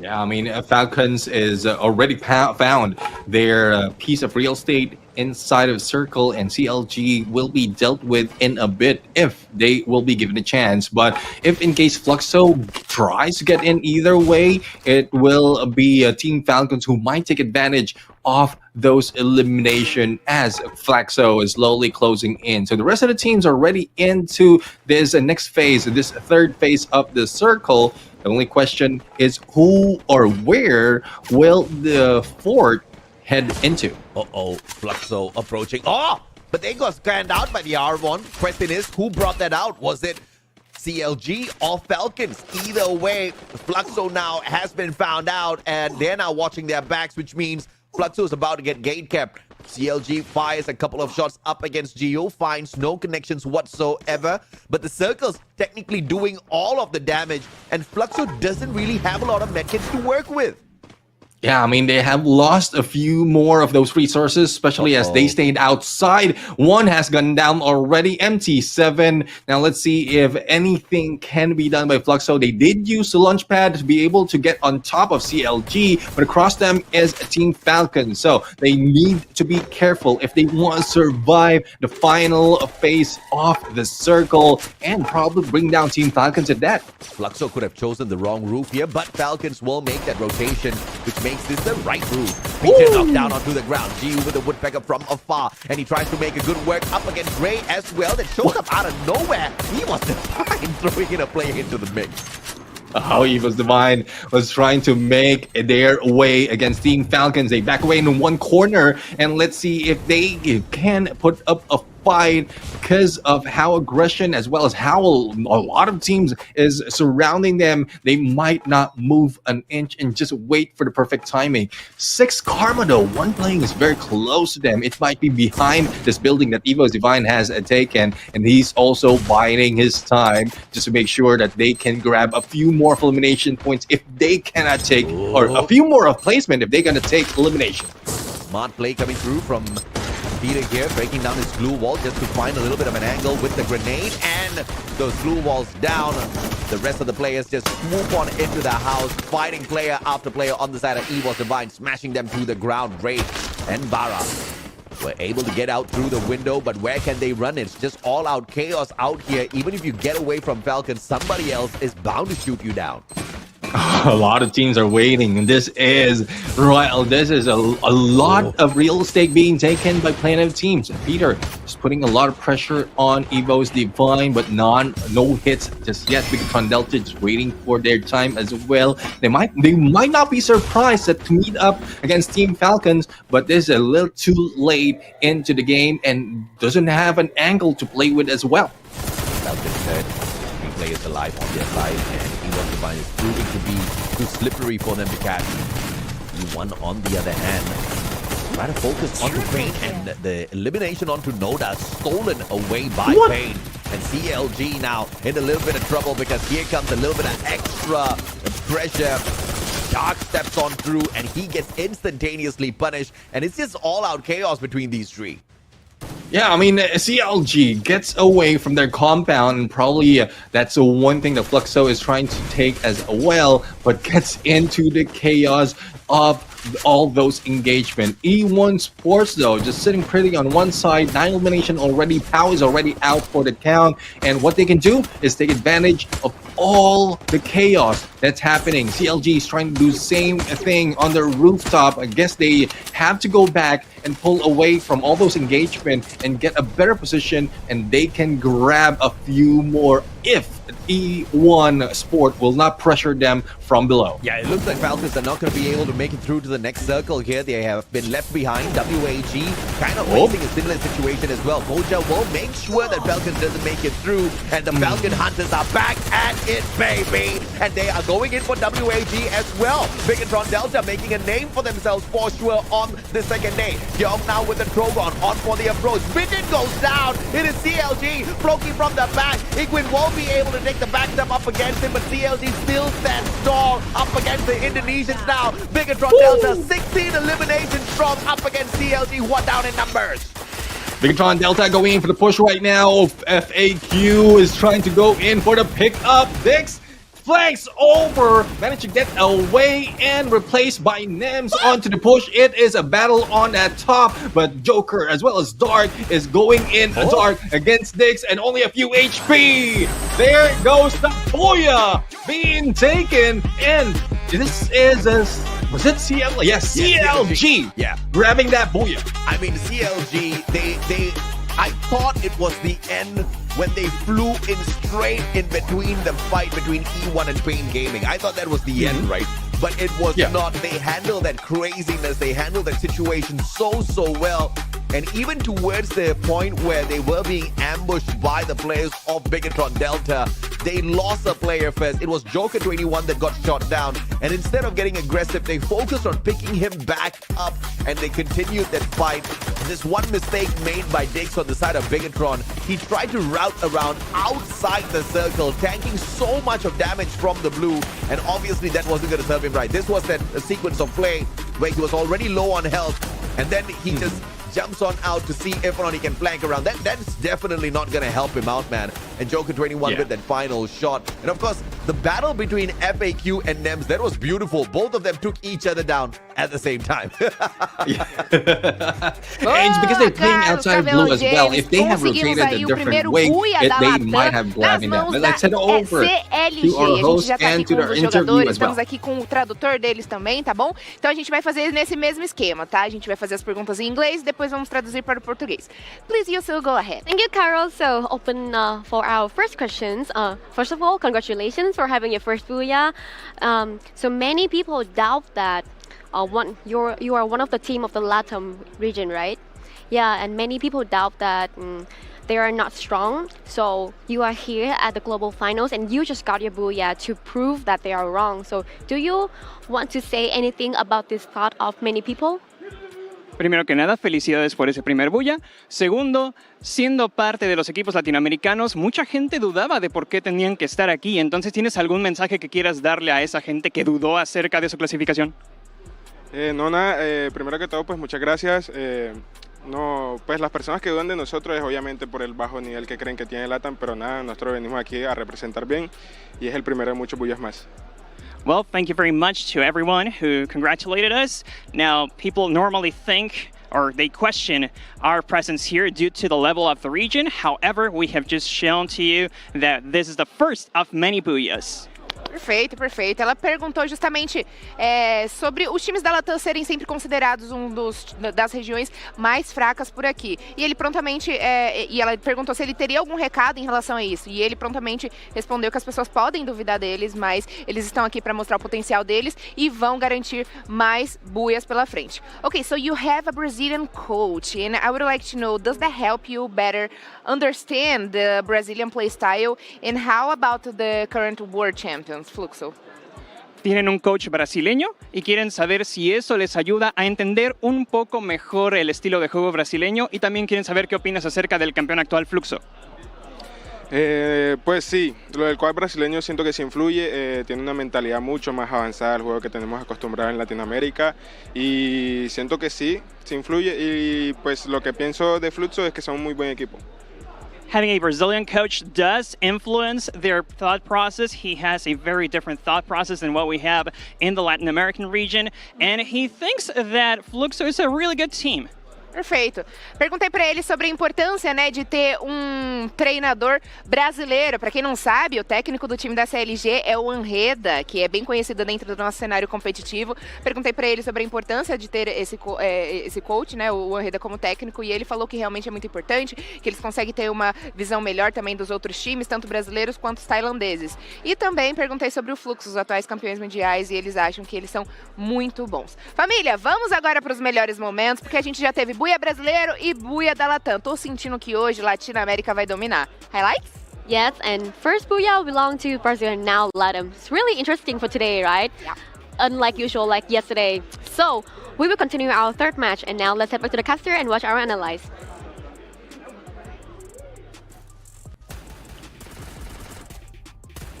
All right, and here we go. The highlights right here. And one thing about the Chile team, that is the reason why they are so aggressive right now is because of two things. And that joke's coming in. Because they're spicy. They're spicy, they're hot, and they are stone cold. That's how Chile is. Amen, bro. Amen, bro. And of course, it was fantastic to see CLG pick this up because, you know, yesterday was not the best of days for them. They struggled quite a little bit, but this is the comeback day. This is the comeback day for the West as a whole. This is a opportunity for LATAM to really prove themselves alongside Brazil. And we have seen the consistency in terms of LATAM and Brazil getting into the final circle, and obviously the East getting tortured. Surprisingly, Falcons is not able to find their rhythm, attack all around, just flunking out with just 3 points. And look at this, man. EBOS Divine only managed to grab 4 this time round. But as I say that, Fluxo, something went wrong for the team this time round. I don't know what it is, but they need to find that recovery before it's too late. It's more of the positioning that they have. They like played so much time outside of the next phase or every phase of the circle. Thus, they were delayed in their rotation. We saw that earlier when they were spotted out with the binoculars and they had no choice but to step out. And that's one of their players that went down. And that is where they like everything broke down for them. No real estate to take, no more or less one of the players, and all of the chaos that's happening right there just broke their tactics. Yeah, and that was something that we were expecting as well, right? When the circle was heading into Brasilia, we already anticipated there were going to be too many teams alive in that circle. And obviously, you know, even Fluxo getting kicked out, we could barely see any bit of that feed because we were focusing on all of those crazy battles that were going on out there. Dark is the MVP, 3 eliminations, 2,153 on the damage, 2 assists as well. The gun that he was most proficient with, as well as mostly used by him in this game, was the Trogon. And the Rebel Rush really gets him into situations where he can get away from those heated battles. But at the same time, if he wanted that extra heat, he could hop right in there. I mean, Kairos is being used as well at this point, and it's one thing to have a defense mode as well as a breaker mode. You can use that EP as your defense breaker. So we've seen that being used by a lot of teams as well. It is a crucial factor that you can break down defense if you are going in for a rush or a close battle engagement. But as you can see, we have only a few eliminations in this game for CLG. It's because of all the chaos that's happening. Everyone else is just grabbing their own points. Right now, the top 4 teams in play here for day 2 is Brazil as well as Chile. We have got the LATAM squad of CLG. We've got Fluxo. We've got E1 as well as Spain Gaming in the mix. Great stuff from them. We want to see more before, obviously, the showdown of the Thai teams come through once again. But going back to the point before the game of Purgatory, this might just not be the best map for Fluxo. Thus, they didn't perform that well. So we'll have to find out. They can carry it over on Alpine. They did well in yesterday's game, or they did well in yesterday's game, grabbing 18 points. So if that is the case, they can continue on their reign for the day. But is that enough to overtake the ones coming from Group A? And when I say overtake, just overtake them in a well-fashioned manner that they, even if they rest, they can still take a higher point or a top 3 for that matter. Yeah, I mean, no doubt at all. They should be able to pull that off for sure. And in the grand scheme of things, it's all about overtaking Twisted Minds and Buriram on the overall leaderboard and leaving them in the dust. That's the more important point, because tomorrow, when they come into play, Fluxo will not be in here already. This is the final 6 chances for Fluxo in this week to really pick up as many points as possible, and they have already used up 2 opportunities, which means only 4 more are left, and they cannot afford more games like this Purgatory. And of course, they have to start praying now that the random map is not Purgatory. Definitely. It's either Bermuda or Alpine, because from yesterday they placed second, decent amount of elimination, and this time they grabbed the booyah on Bermuda. So we're expecting that the next map of Alpine might be a map that will be taken by Fluxo, unless CLG or Corinthians or the other teams will take it away from them. But the key players in this game, Bigatron, it's still Southeast Asia, Bigatron Delta with 2 players in there, 6 elimination coming from Koja, and 2,612 damage coming from Dix. Peter with 9 grenades being used as a rusher of Team Falcons, but Team Falcons really didn't play that much or that well in this map, in this game. Let's see how much they can put in onto the following map. I mean, looks like Bigatron Delta is going to overtake CLG for sure. Look at these numbers, man. 10 eliminations just between Koja and Nems. Dix with the 5 on his side as well. WAG, it is all out Southeast Asia on the elimination leaderboard. Yes, we did see Brazil. Yes, we did see LATAM in that final circle. But it looks like Southeast Asia was working on a totally different strategy in this Purgatory map. It's because of a lot of teams coming from all regions in that final circle. It's just the Southeast Asian teams take advantage of that chaos. The other teams, we've seen them just hide back. They try to like put down or eliminate those who are already knocked down, but they're not giving that much chance. Like the Southeast Asian region, we know how it is. Yeah. Aggression overall, close quarter battle. They will get and try to get those elimination to themselves, even if the other team has knocked them out. But today's standings, as you did mention, Fluxo is still taking the lead, now followed by CLG as well as E1 Sports. It's very, very close between them. Let's include Pain Gaming at this point, where in the rest of the teams, most of them coming from Group C. Let's see how they come back. Absolutely. And of course, Bigatron Delta, just with a single game of decent performance, has managed to really climb the leaderboard this time around. So this is good to see. But the question is, can they find that consistency within them? Because once again, this is supposedly an all-out Brazilian and LATAM day.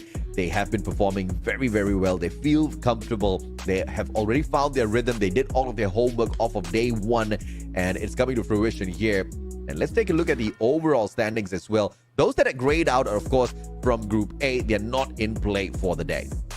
Yeah, I love how this is displayed right now. At least the fans out there know who they are looking out to for, and as well as the lead that their teams or the teams that they're cheering on needs to break to be able to overtake that. And the last time I saw that, it's only 2 points that Fluxo need to be able to overtake Buriram United, and Buriram United as well as Twisted Mind has a 20 point in between them. So one good match can bring Fluxo to that #1 spot, and then they have more chances to put more of those points to increase the chance that they can stay on that #1 come tomorrow. And when you say one good match, we're talking about a booyah here because 22 points is all they need. They secure the booyah. They are pretty much going to be in excess of 20 points. That should put them in that number 1 spot. And then 3 more games to really extend the lead. Because clearly, Twisted Minds, Buriram, they are no strangers to picking up points. And Buriram picked up close to 100 points yesterday with their analysts playing on the global stage. That is unreal. that has never happened before. Bro, I mean, I'm just happy to see D Long or Deck Long in there because as an OG, I'm not talking about OG player, but an old guy.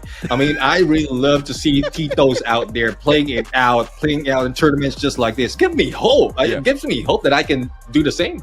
Amen, but he wasn't really fragging, so at least he's playing. He was spotting. He got a few assists in there. He was tossing out those nades. You know, Jonah was like, "Okay, bro, I know I'm the bomber, but this time you toss those bombs out. We will focus on the gunfights," and that's exactly what happened. But you know, he held his own out there. Crazy stuff. Even though I was impressed, fingers crossed we have Moshi back for the A versus C. Tomorrow is going to be a very, very heavy day. But of course, the TVC for you guys before we hop on into the match.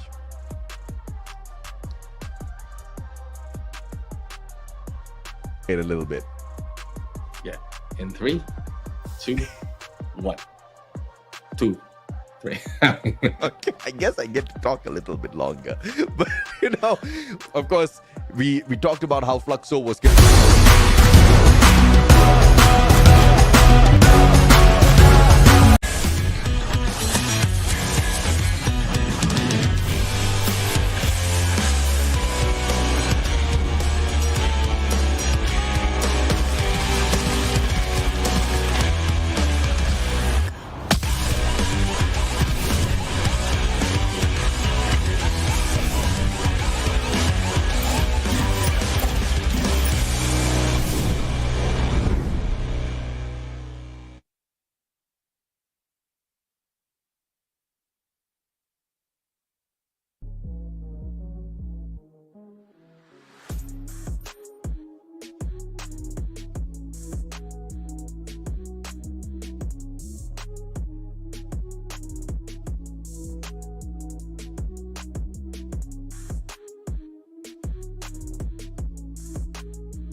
That Bermuda and Purgatory already done. Alpine will be next, and we'll have to find out if this will be another Fluxo run at this point. We are eyeing Fluxo to grab that booyah, but a lot of teams has great potential to take it, and it was mentioned by AJ as well. And you did mention that AJ earlier, that Bigatron Delta has had one run that brought them to number 4 by this day, or for this day, but they haven't grabbed that booyah. So out of the top 7, they're the only ones up there with no booyahs yet. Absolutely, and of course, eu estou ótima, mais do que preparada para nossa próxima queda. Yes, and this is our 3rd game, and you know, I just want to jump right into the game and watch people play and fight their best. So I want to see who is next booyah, right? E bora decolar porque os jogadores já estão posicionados, então aguenta coração porque decolagem foi Strong Baby!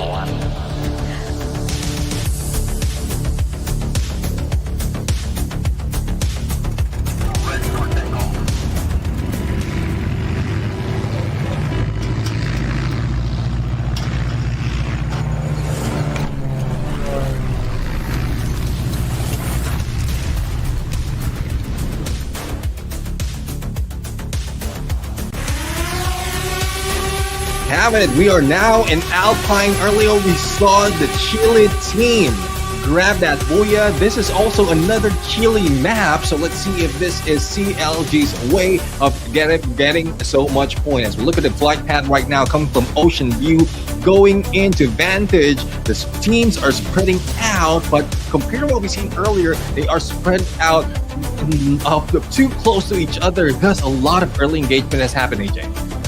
WAG, they look like they are in for a little bit of hot action as Pain Gaming chooses to drop by River Mount.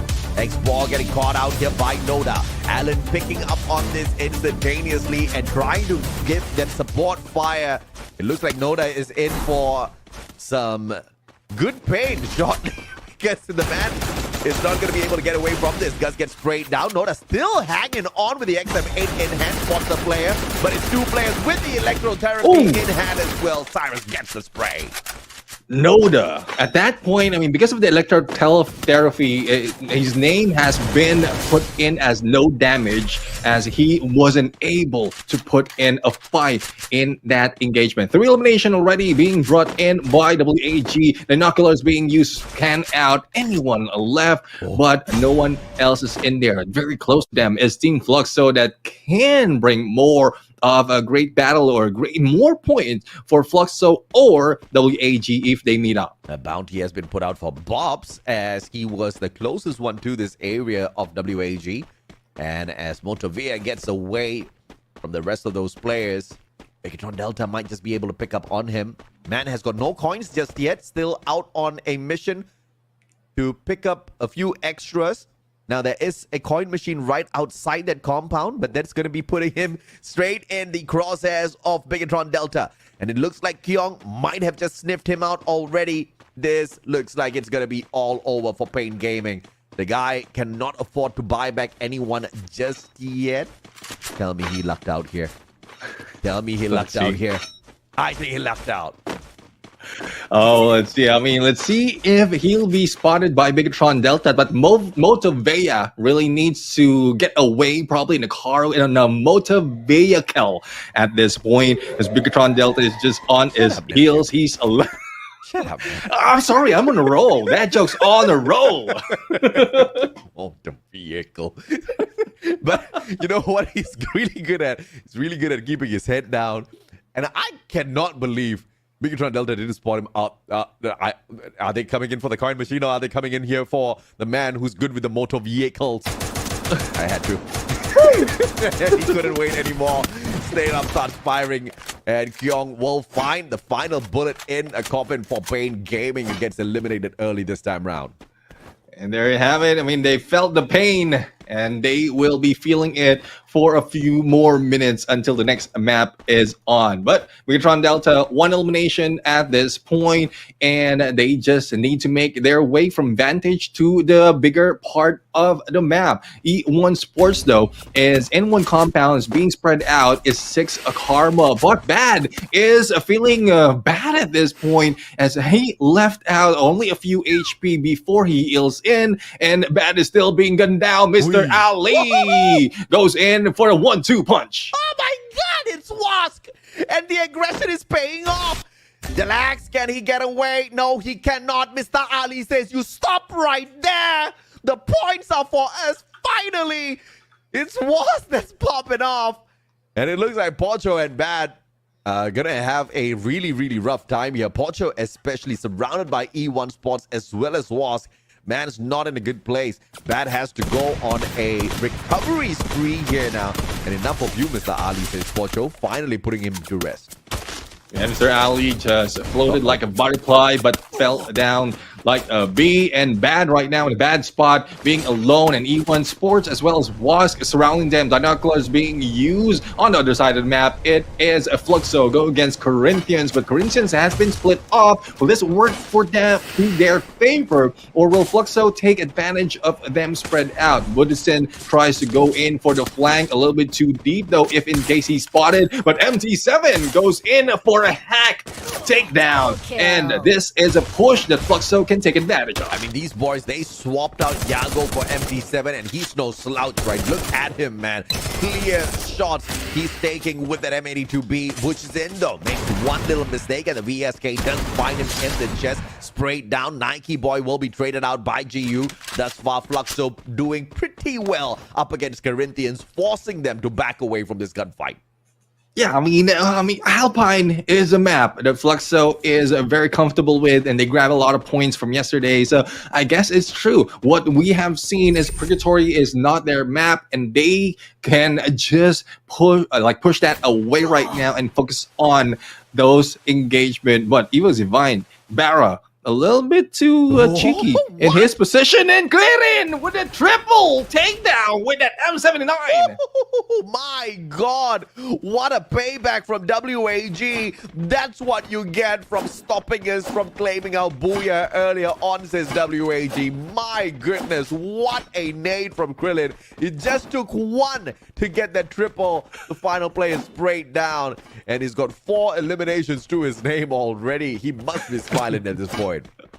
Oh, definitely. I mean, he is smiling. We've seen him grow from being the bottom fragger of the team and now just leading the fray in terms of in this global stage. But CLG right now just hanging back, similar to what we've seen Fluxo did. They don't want to be that aggressive. They just want to find out where the enemies are. Nando go on a 1v1 against Bobs. Let's see who's going to win. But Fluxo has the rest of the team jumping in. Just get away. We want to go in 1v1. Let's see who's the best player. Oh yeah, absolutely. Nando X wants this 1v1. Bob's waiting for that backup. Very smartly played. And Butchison shows up with the Bison to the head.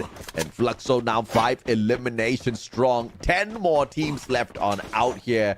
As EVOS Divine actually brings back a couple of players on the revive as well.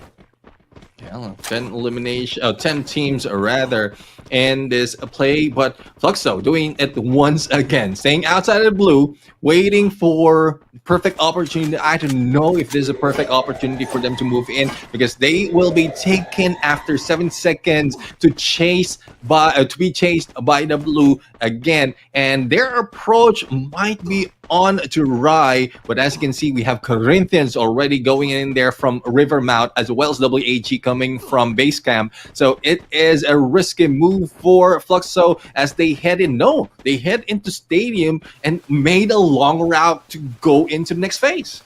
Very interesting rotation coming through from Fluxo here. They just taking advantage of the fact that the circle number 2 doesn't really hurt that much.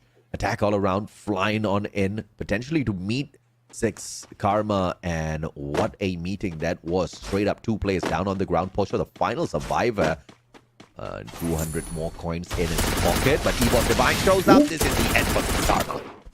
And there you have it. 6 Karma eliminated on 10th, and EVOS Divine grabbed their 3rd of elimination in this game. UAV has been put out. E1 Sports heading in onto the middle, and this is what they did earlier. Thus, they survived that battle, but will this work at this point? 9 teams alive. Attack all around might be going in and beat down EVOS Divine, unless EVOS Divine will be able to fortify this militia camp. It looks like the Southeast Asian teams are sick and tired of losing already, because this is a very strong comeback from them. But it is going to be a little bit of infighting here between the C teams. EVOS Divine up against attack all around, and they cannot get away unless, of course, they've got a little bit of a launch pad with them. Limit with the VSK straight to the head of Ray, stops him dead in his tracks. Grenade does not reach its target, but the rest of the attack all around players are not taking a pause at all. Continuously forcing EVOS Divine to turn tails and run straight towards E1 and CLG. Not looking good if you're EVOS Divine. EVOS Divine right now stuck in a corner. Attack all around will try to beat them down. Ledge pod to get away past the 2 teams that you did mention, and they utilize that UAV to make sure that they have a free spot to take in. Though they have lost A-backs, but they have gained a good position, and they are just in the middle of everyone else. Unsuspecting players might be taken down by this team if they do so. Unintentional bait from EVOS Divine. They finally used their launch pad just in the nick of time to get away from E1. And E1 was like, hey, wait. They took those free shots and then they went back to focusing on CLG. Now, if E1 and CLG, they do battle early on, we're probably going to have a Southeast Asian final circle here, because it's not looking good for the Brazilian as well as LATAM region. There's been a lot of infighting at the very start, and of course, Southeast Asia is all of a sudden super aggressive out there. Now, here comes Falcons. Let's see if or not they'll keep up the praise for the Southeast Asian squads by taking down the Corinthians. Nike Boy tagged up from the back, courtesy of one more. Riptide Rhythm will tear down his defenses, and Kororo meets him from the right-hand side. And Falcons will continue their aggression, finding their first elimination of the game. Yeah, it is a revenge mission by Team Falcons against Corinthians. Just looking out where the rest of Corinthians is, and vehicle gameplay might work for them, especially as the blue is closing in. Third going to fourth, it might hurt a little bit, and they need to get their place. Forest Red or crossing Forest Red will be their area, but they can wait a little bit more. Let's take a look, replay of what happened on WAG, and this is where that elimination happened, AJ. Absolutely, and of course, I want to see the grenade from Krillin. This was Corinthians. Oh, I guess we won't see that triple nade coming on Krillin. I guess we won't. Hopefully, we do have that in the highlights later on once this match is over. I mean, I definitely want to get a sneak peek at that. But of course, Falcons 3 eliminations strong now. Seeing the players of CLG on the opposite side who are going to try to gatekeep the Falcons. And Falcons actually have this body of water to cross over. And CLG will have to actually make a rotation towards the right or left-hand side in order to meet and have a little bit of clear line of sight up against Falcons. But it seems like Falcons are in no rush whatsoever to find this next circle. Yeah, I mean, they're bleeding that war chest out to level 3 and probably finding a few more. A launch pad probably to get into the fray, but they are at edge of this safe zone. So I guess there's no rush indeed. They can take advantage of all the chaos later on as it goes away from them. But the Dinoculars has spotted E1 Esports, but on the other side, we have Fluxo go against WAG. Let's see who goes in for the fight. Bobs will try to run away, a sliver of health, but gunned into the corner, and health will be brought in by the rest of the teams, but it doesn't work against Alan. Which is in, almost down. Krillin does get right down FD7. What a back-to-back connection, but he gets taken down as well. As anticipated, ladies and gentlemen, boys and girls, Southeast Asia has awoken. And it looks like Brazil is going to end up struggling here. GU trying his very best to at least get this one knocked out, but all he did was just take down one blue wall. Riptide Rhythm will tear down the defenses, and that takes Fluxo out of the equation.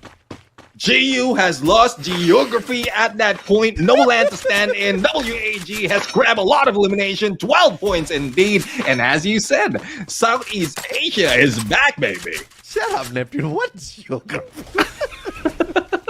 No land to stand in. He's left out.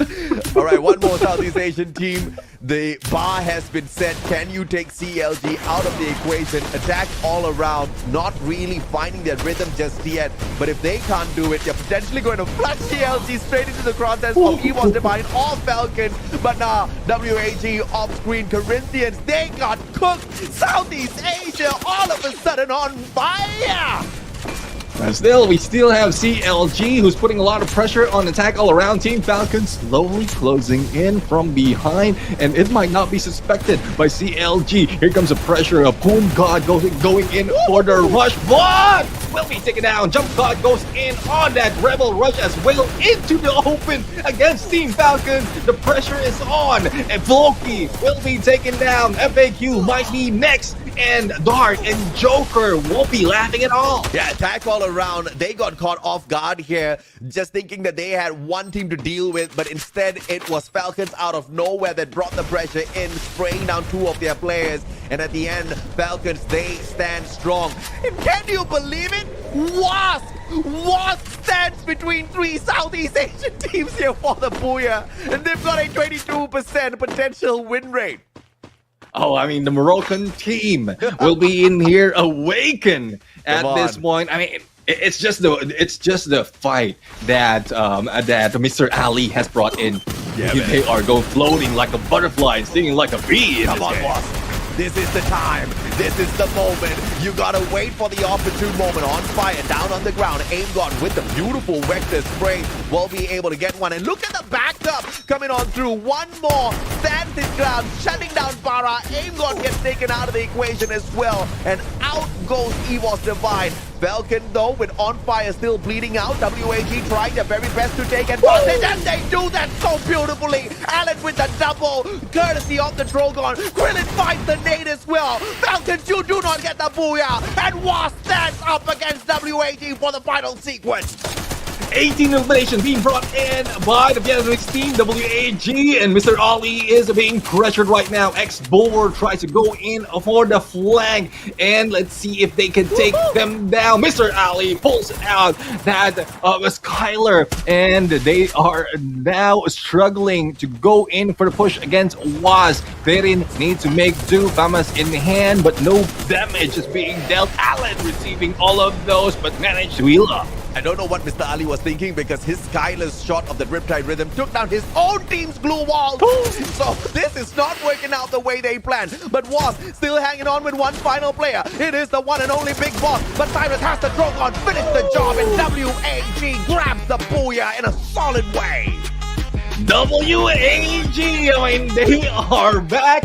A lot of nation being brought in this game, and we didn't expect that until we saw it. What? Against Team Falcons, against a lot of teams who are trying to struggle against Megatron, against CLG, who got the booyah as well. I mean, WAG is just a different monster. They are wanting this. They are just, I mean, they are loving this time that they have stepped back into the global scene. I mean, 34 points. What a booyah by WAG, setting a brand new record here at the Global Finals for the Free Fire World Series. And for a Vietnamese team to do that, dude, Vietnam has grown so much from the days we started off 3-4 years ago casting for this game, man. I mean, what a journey it has been. Back then, we only had Flash. Now we've got a plethora of squads from Vietnam to make the region proud. Yeah, let's see what the interview is going to primeiro get buia at por this aqui. point. So let's bring E a over gente tá to vendo our que é o host seguinte aqui, and né? A gente já começou com um buia do Vietnã ontem e hoje mais um, só que em um time diferente. Yusu, where are you? Oh my gosh, Vietnamese, you're so handsome. Can you please introduce yourself and why are you here? Trời ơi, người Việt Nam, mình thấy bạn đẹp trai quá. Bạn tên gì vậy? Bạn có thể giới thiệu bản thân của mình và tại sao bạn lại ở đây được không ạ? Mình là Xbo, mình đến từ đội tuyển Quá nè. Và tại sao bạn lại ở đây? Mình đây để bắn giải Free Fire Global. Oh. Hello everybody, I'm Explorer, I'm from WAG and I'm here for Free Fire World Series Global Finals. Perfeito, e o Su pediu aqui para ele se apresentar, para ele contar mais um pouco de quem é ele. Ele falou que ele é o Explorer, ele tá aqui para jogar também no Free Fire World Series e tá aqui para mostrar, né, para que o Vietnã veio. Congratulations in this first booyah of yours, and I would like to know what your biggest expectations for Free Fire World Series 2024. Thì lời đầu tiên là chào mừng bạn đã đến với Free Fire World Series Global Final. Thì không biết là bạn có cái mong đợi của bạn lớn nhất ở đây dành cho cái giải đấu này là cái gì vậy ạ? Mong muốn lớn nhất của mình là mang về chức vô địch cho Việt Nam ạ. Our biggest expectation is bringing the first place, the championship for Vietnam. Perfeito. Perguntei pra ele qual é a maior expectativa dele de estar aqui no Mundial de Free Fire. E ele falou que, com certeza, a maior expectativa dele é levar o troféu de volta pra casa no Vietnã. So Explorer, from the beginning, in our first game, I saw that WAG has a little bit difficulties. Is that just for chilling or you guys did that on purpose so you guys can know all the other teams' weak points? Thì ở trận đấu đầu tiên là chúng ta đã có một chút xíu khó khăn. Thì không biết là WAG chúng mình là lúc đó là gặp khó khăn thật hay là chỉ là muốn khảo sát thị trường xung quanh thôi ạ? Bọn em chấp game 1 ạ. Oh my god! Okay, introduce. We throw that game away for fun. Really? Yeah. We like, I will give you guys one game and then we will beat you guys later. Uou! Ok. Ela comentou um pouco sobre a primeira partida deles, que eles perderam o buia deles, né? Então eles deram uma entregada e ele prontamente respondeu: Ó, não tem muito o que fazer, eu vou te dar essa de agora, mas já eu volto pra pegar o meu. E ele com certeza veio pra pegar o buia dele aqui agora. E o primeiro buia da WAG já foi feito agora nessa terceira partida. Vamos para os nossos melhores momentos. Highlights! Thank you so much and congratulations to WAG. We're so proud of you. And now let's head back to our caster and start our analyze. WAG trash talking everyone. I never thought I would see the day.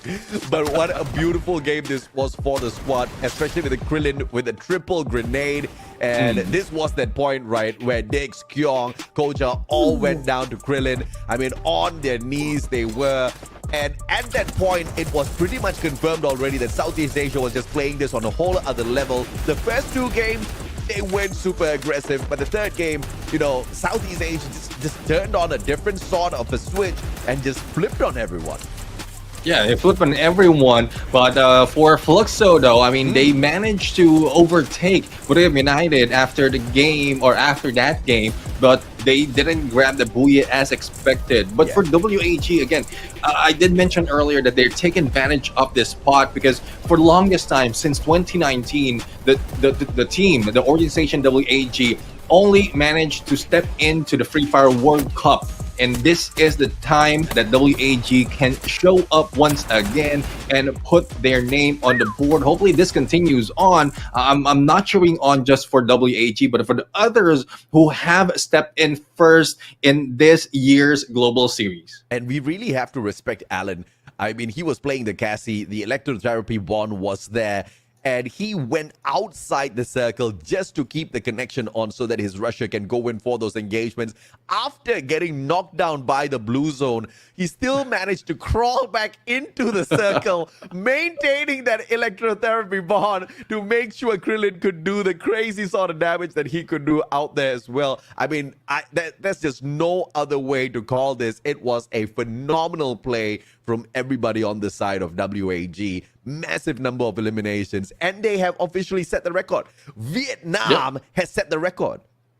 Yeah, Vietnam has set the record, the highest points or the highest elimination point that can be grabbed in a match for the global stage, for global series. Now let's see if they can do that again or if other teams can beat it. But most of the time, every time this record has been set, a lot of teams will try to do so because that has challenged them to bring out everything and stop all the studying. But as we go in on the team stats, we have Clinton with 8 elimination, Cyrus and Allen with 6. Though Export didn't get so much, but in terms of assists as well as damage, he had put in second. So that is how crucial Export is in a sniper. Oh yeah, for sure, right? I mean, everybody needs a little bit of long-range backup, and that's exactly what Export delivers. And this time, key players, it's all out, Vietnam, it's all out, WAG. Whether it comes to the eliminations, damage, or the grenades used out there, these guys are sweeping it. It was a WAG game.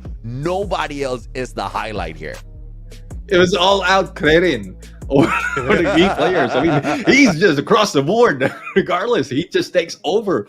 And again, I'm really loving how it is right now for WAG as well as for Southeast Asia. Yeah. That as we look at the elimination leader, he tops it for this day, but he is followed just from those coming from WAG. Floki, though, made his way as well with 4 elimination, and Karoro from Team Falcons as also with 4 elimination. Now let's see how this changed the landscape of this battle for the second half of this day, because 3 maps already done. Yeah, absolutely. And of course, in the grand scheme of things, this officially makes WAG the #1 team of the day. It obviously doesn't give them the #1 spot on the overall leaderboard. This is their first day of play. But in terms of overall performance between Group C and B, they have scored a total of 49 points, and they sit down at the very top. This is exactly what your guys are looking in front of you right now. And just prior to this game, it was all-out dominance between LATAM as well as Brazil. But finally, you do see the Southeast Asian teams inching in closer and closer to the rest of them. Yeah, I mean, it's only a few that manage, or it's only WAG though, that manage to get on top, and the rest is still coming from Brazil and Latin America. Yeah. So let's see how the rest of the teams will try to bring it forward, especially from Bigatron Delta and tackle around Evos. And I love the comeback as well that has been done by Wask at that point, but it's just not enough for them to move higher from the bottom 3 for this day. Yeah, unfortunate for Wask. They just can't find their gunfights right. And I don't know what the team is doing in their regular season in terms of scrimmages, but they have to find a way to find a few extra international battles. I mean, get into the thick of the action, try to scrim against, the teams that are from Thailand if possible. Just try to hop into their battles for the time being, because they need to brush up on their capabilities out there on the battlefield. Their rotations, fine in the final circle, beautiful. They have got the strategy down, but when it comes down to the eliminations, they're just not able to cut it just yet. Yeah, I mean, I guess the same goes for Corinthians. They are currently the bottom for this day, and despite of them putting down Team Falcons earlier on, I mean, there's a lot more that they can bring in onto this fight. Remember, going back again, it's the early parts of the Free Fire World Series that has bring so much of different flavor in terms of the champions. Like Corinthians managed to grab when they were in Rio for the Free Fire World Series 2019, they grabbed that champion, and now that they're back home soil, let's see if they can bring it back. But again, today's performance, first 3 days, is not working for them. At the end of the day, it's all about the qualification into Point Rush. You just need to be in the top 12. You don't get any extra money if you do qualify in the top 12. So, where you are on the top 12 matters not. You can literally be the 12th team.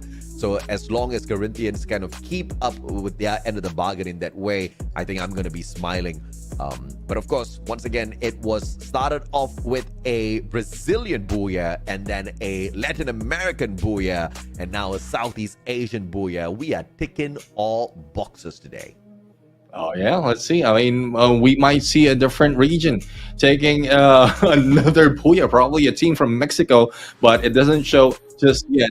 Now, we are going for another game. We're heading over. Tudo certo por aqui, Raginha, e bora decolar pra Kalahari, Ansu. Yes, and the first map is Kalahari, and today's game is so bomb with many teams got Muya. So we are about ready to take off. So sit down, have your Pringles, and let's enjoy the first game. E os jogadores já estão posicionados, então aguenta coração, porque Authorize é o despegue!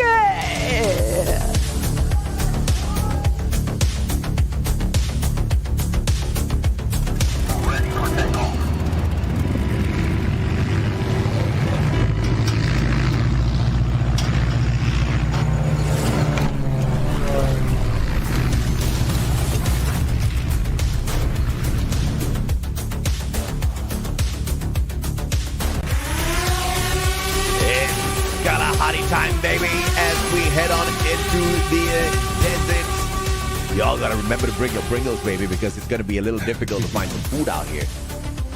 Oh yeah, I mean, that's one thing similar to what we're seeing in engagement. Once it pops, it don't stop, and that is what we love in this battle. Pringles overall has brought in a lot of pops, and that is what we're seeing right now from Team Falcons and E1. And it looks like, oh my God, it's Big Boss that steals away the elimination. I like that, Wask. Do whatever it takes to get those elimination points. WAD off to a fantastic start once again, this time up against Train Gaming.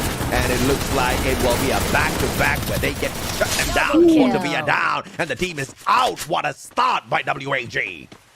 First team being eliminated, Pain Gaming. They are feeling the pain right now, back-to-back on this 12th spot. And WAG, I mean, I love the showing. I love the aggression. Hopefully it doesn't go too much to their head, because we know how it is. If you're too overconfident, especially with the performance that they had in the previous map, they might be careless and might go down a little bit too quicker, despite of the 4 eliminations that they have right now. And that's the old Vietnam. The new Vietnam wants to do it just so that Yun Sol can get more camera time, right? So it's not like that. She doesn't have that. It's just like that, all right? WAG is not going to drop the ball. I mean, this is the proof is in the pudding. The proof is in the pudding, whereby they just secured the booyah. The old WAG would have gotten eliminated in the 12th spot. Oh, yeah. But I mean, that was a pattern. The first team to secure 4 elimination points. That was a pattern. That was a pattern that we keep seeing back then. But let's see. I mean, we have Della XS who is in trouble. Uh-oh. Oh, I'm not quite sure what's happening. Oh, Nani? one of the players from Attack Around just passed through them and didn't check the corner. And now the focus is on Pocho. I cannot believe I just saw that on the global stage. Pocho now gonna get hunted down. Excavating in hand, switches out to the SMG. Cougar cannot find the elimination just yet. Circles around. Pocho bad. All 3 players down on the side of 6K. Nico, the final player left, but he is being pursued as well. Can he survive? 900 coins. He can buy back his players here from the vending machine. So 6K, 6 Karma, they will continue to live on. Yeah, two players being brought back. Della XS, I mean, the guy who was not seen. He can't be moved and can't be seen as well. But failing right now, a little bit too cheeky, going in against 3 players of a Wasp. And he goes down. The Nemo with a shotgun gameplay. 2 eliminations already being brought in by Wasp. And the question is, where are the rest of WAG? They suddenly went missing, or was Krillin just a little bit too aggressive at this point? Yeah, Krillin was just way too cheeky, man. But, you know, I'm loving what Wasp is doing. 2 eliminations, early game. Leo Nemo is stacked with the coins. I'm feeling good. And as long as they find the final circle once again, I will not care if they purely play the placement points as long as they get to the final circle and make some noise in this global finals. Fluxo flies over 6 Karma. And it looks like Nico is just so good at hiding away from these players. I mean, I guess that's a skill that 6 Karma has developed over the years, and let's see if that will work for them. And elimination 6 of Nico, though.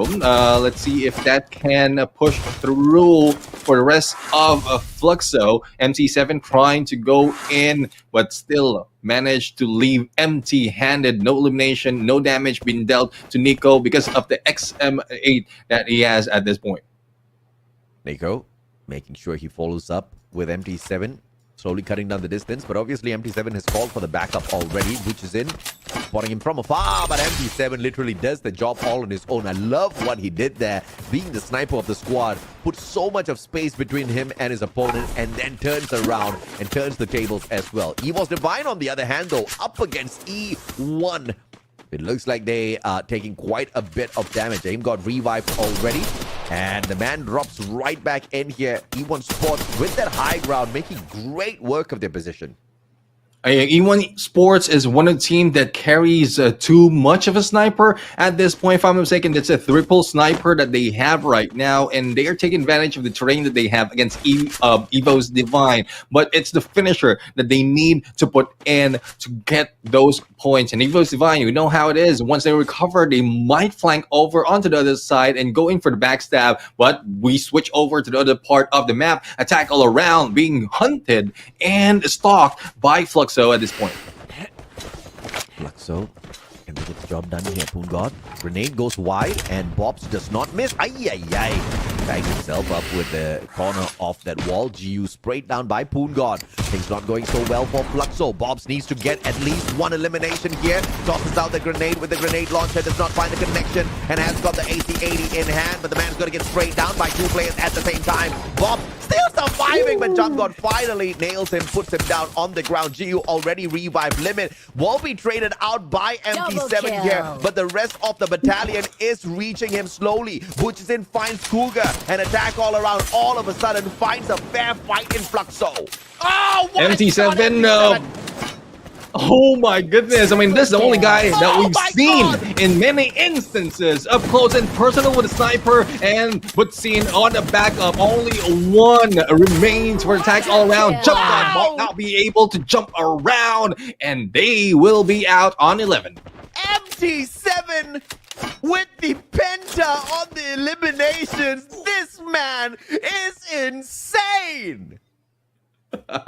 Again, I joked around him being not handed after that engagement, but I guess he heard me. He don't want to be empty-handed and wants to grab all those elimination. On the other side, we are seeing Team Falcons going against CLG, and they are in the middle of the next phase of the circle. The rest of the teams now needs to move in. There's still a little bit of opening in north west of this next circle, so let's see who takes that just underneath or on the next of foundation. As we continue on with CLG and Team Falcons, I guess Team Falcons needs to back away because they heard Evil's Divine comes in onto the other side. My brain still has not recovered from that MT7 play, bro. What? Dude, because they were actually getting flushed out. Gio went down. Fluxo should have lost that fight, but MT7 came out clutch out of nowhere.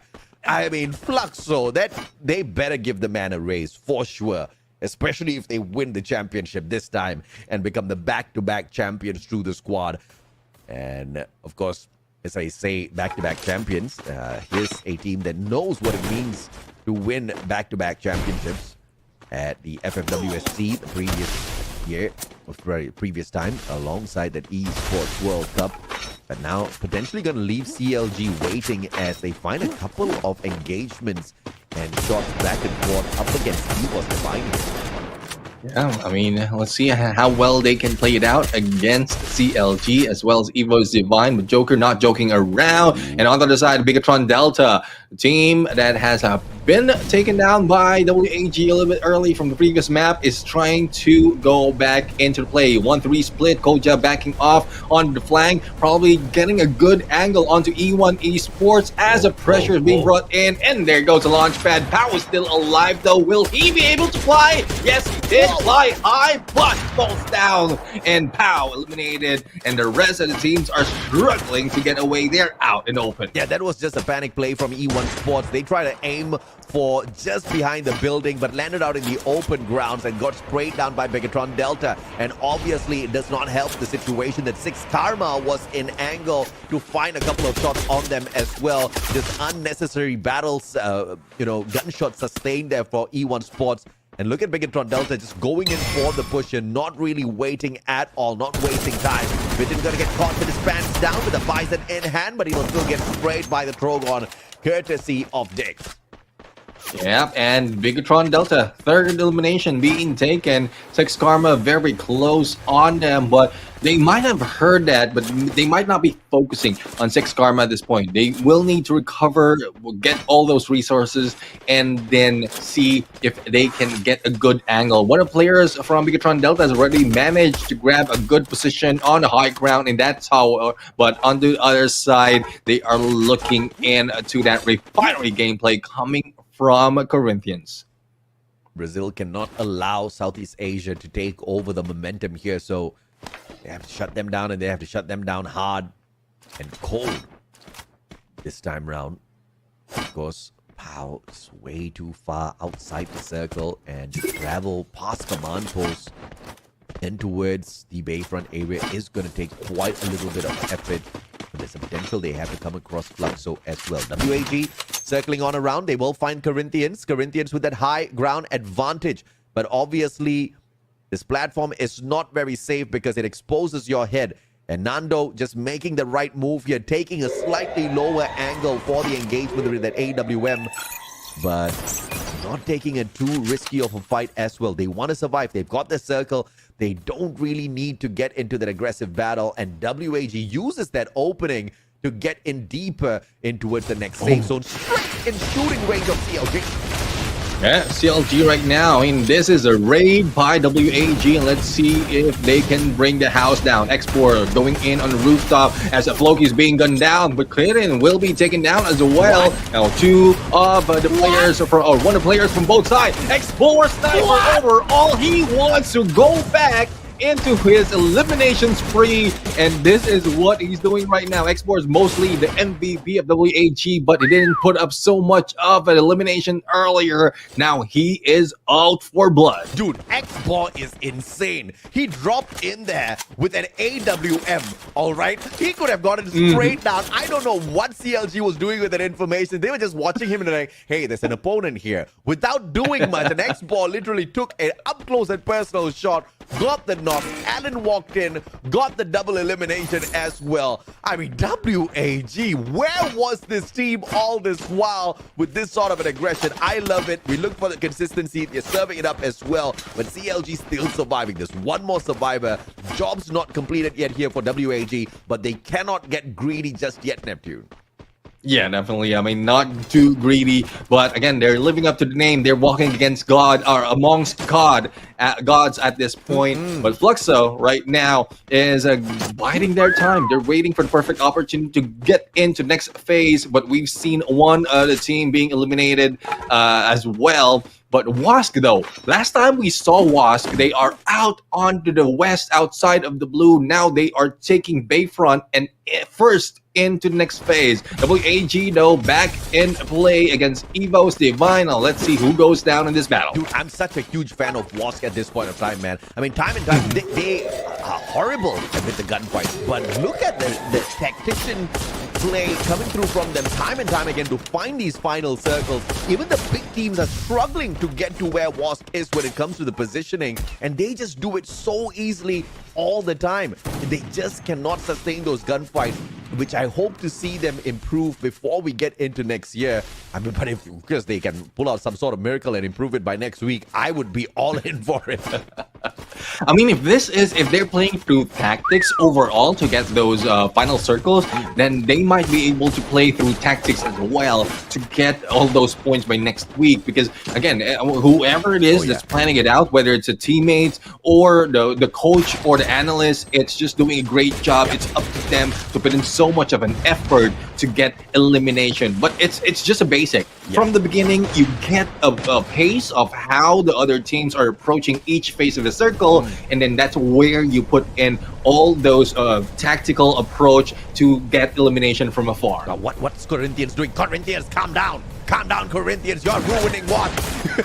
Omala gets knocked down onto the ground. Leonimo traded out by Hack. Big Boss has got the grenade launcher in here. Can he get the job down? Bahia! Corinthians! Why did you have to do that? I was just talking about them. Oh well.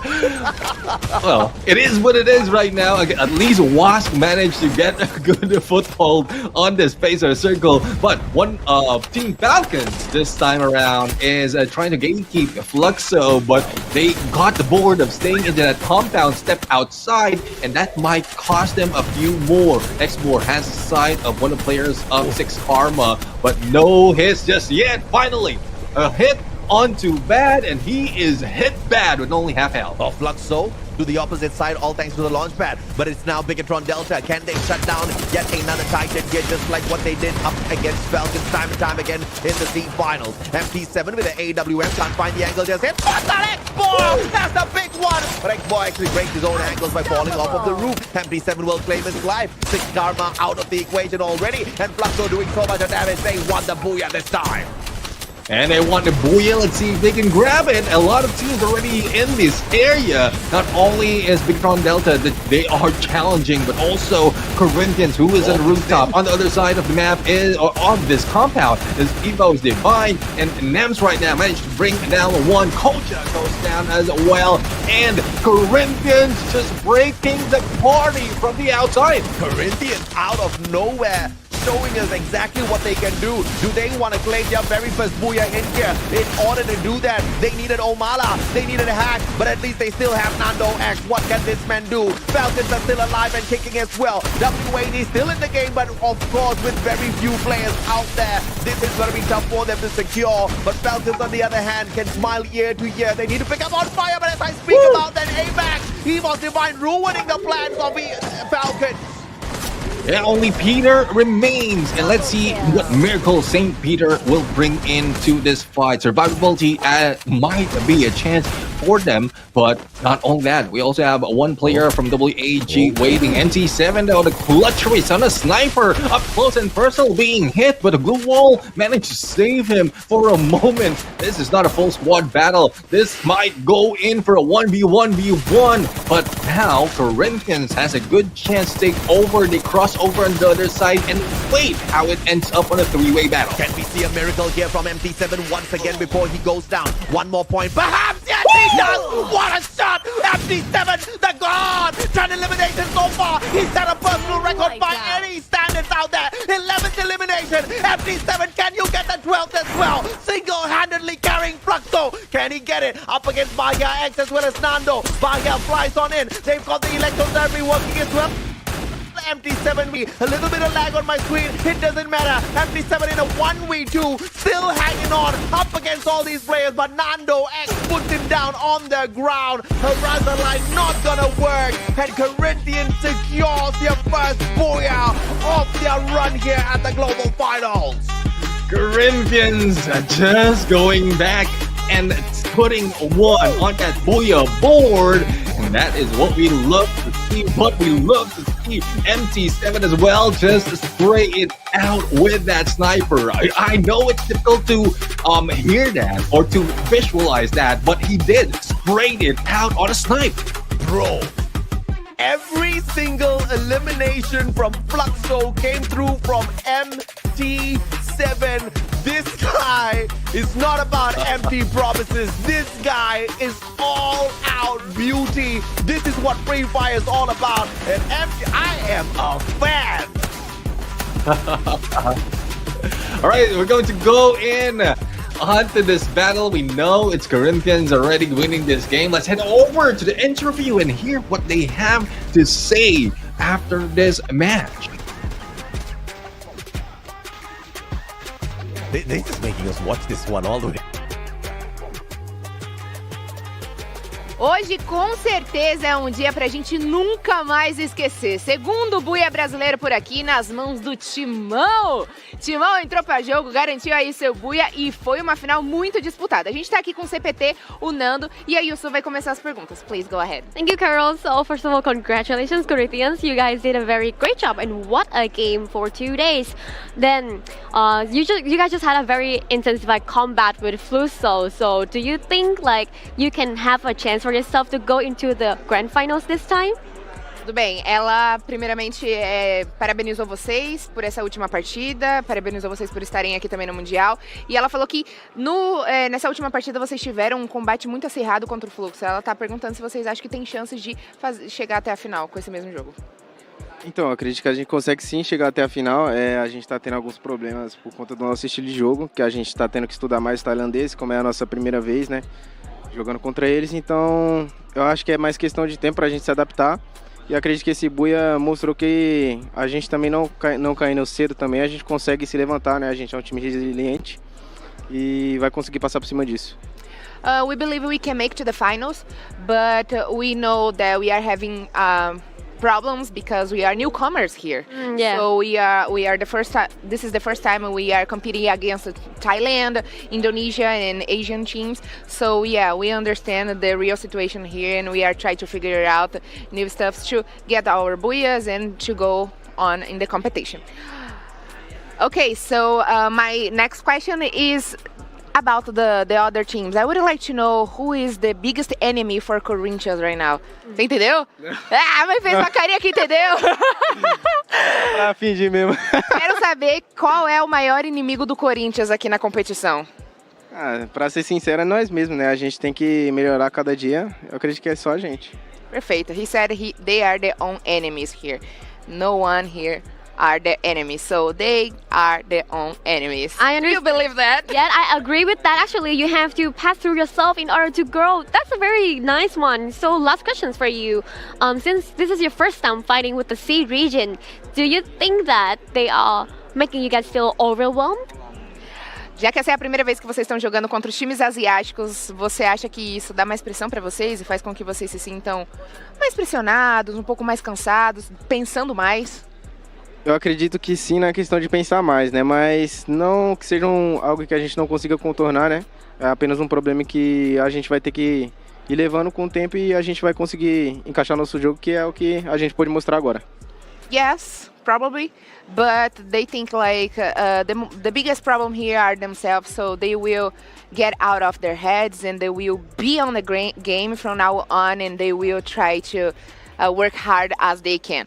Então vamos para os melhores momentos, porque é o segundo buia brasileiro aqui nas mãos do Corinthians. Yes, and that is a very nice game for Corinthians, and they also have their booyah. Today's games is really intense, right? No talent at all. Yeah. Brazil? Yeah, Brazil, very strong though. Again, congratulations, and now thank you guys for watching our interview. Let's get back to the caster and see our analyze. And there we have it. Just heard from Corinthians themselves. I mean, the biggest problem that they have, or the biggest enemies that they have, are themselves, which is true for most, if not all, the people, and that's what they need to go through before they think of beating the other teams. But the way they did it right now, it's very, very fruitful. We are looking at how I would say how unfortunate they were in the first few maps, but now they managed to catch up with all the points they need to put themselves on the board in the top 12. I'm still mind blown that we just saw MT7 earn more points than the placement points that they got. And that is 9 points. MT7 single-handedly, okay, maybe with a little bit of assist here and there, but 11 eliminations, bro. That is just unreal. This guy is hands down the best sniper here at the Free Fire World Series Global Finals. No doubt whatsoever. Nobody has been able to outshine what he has shown us thus far. Yeah, I mean, even in the past, like, despite of, say, Moshi is one of the best sniper that we have in Southeast Asia, but not to that extent. Most of the time has help for the rest of Bermuda United, but for MT7, no help needed. I mean, it's not that he don't need any, or he's not asking for any help, but there's no help needed. He can bring it on by himself, and that is what he has to offer, probably as well, because there's a huge shoes to fill after Fluxo has changed in from Magic Squad to Fluxo and losing Yago. I mean, 6 eliminations here from Nando X. But Ooh, bro, I was hoping you get 5. Because I can say Nando got 5. Or Nando number 5. Shut up, Neptune. Yeah, with the Cassie, Tatsuya here as well with the hack. And you know, it was just so beautiful watching Corinthians do their magic. But I cannot get over MT7 and his plays, bro. I can't. All of this is just being overshadowed by that monster who single-handedly just showed me one of the best runs I have ever seen on any Free Fire competition. I cannot get over it. I am sorry, Corinthians. Your first booyah has been overshadowed by MT7. Yeah, I mean, it's not the first time that happened. Remember how Bigatron Delta, the Giant Slayer, has overshadowed anyone who has been taking that booyah. It's because they are taking down giants like Team Falcons, Bermuda United, and overall from Southeast Asia. But as we go into the key players, there's a chance for you, really, to there you go. relieve the moment. 11 elimination, 43-34 in damage. MT7, not empty at all. No, not empty at all. Lucky number 11, 4334. You see those doubles coming through once again with those numbers. And Nando X gets a special mention once again at the very end. And yeah, bro, MT7 again, elimination leader. This is the record set here at the Global Finals by this man. I mean, there's a huge possibility they become the global champions.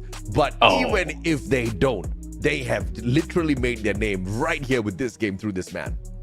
Yeah, definitely. And with that alone, I mean, even with just MT7's points, they might have taken the number one spot already for the overall standing. I mean, it's just a huge point that MT7 has, and we've seen how well they played in that. They might not have gotten the Booyah, but the 9 points in placement is good enough for them. But they haven't beat WAG yet for today's standing. They are leading by 7, but Fluxo close behind. I mean, to see WAG up here, so dominating, so consistent, is just mind-blowing, right? I mean, hands down, they were the best Vietnamese team to qualify for this stage from Southeast Asia.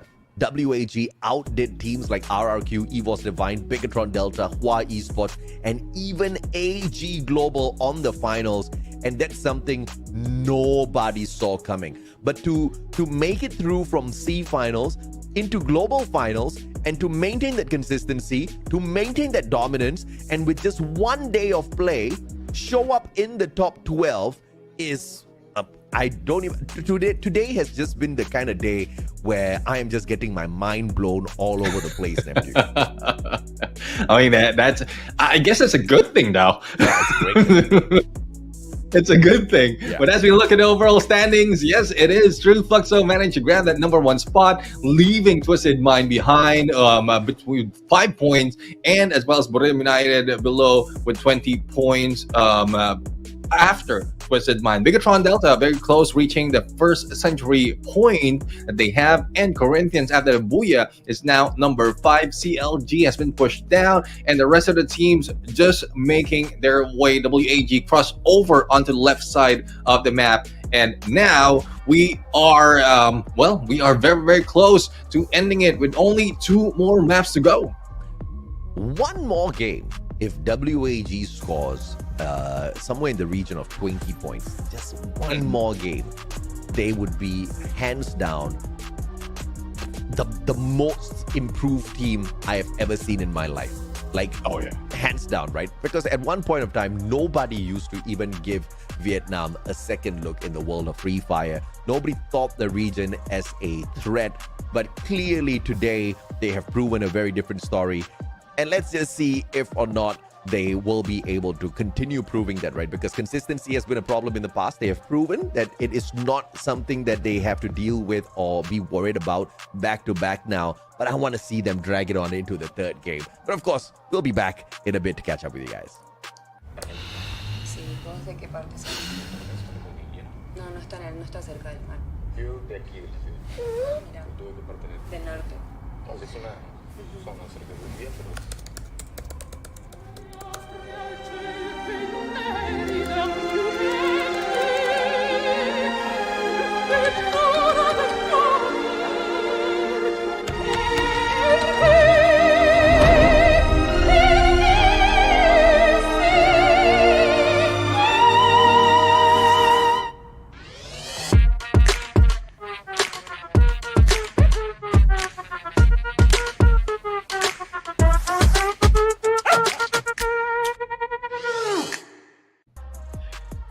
And there we have it, coming from Samsung. I mean, they had to circle it to find what they have, but for the rest of the teams, they don't have to circle anything. They're finding all the points that they are getting at this point. Fluxo, again, being the number 1 after just 4 matches, as well as how it is with MT7's aggression and pop-off. If that continues on, MT7, this is a call out to you.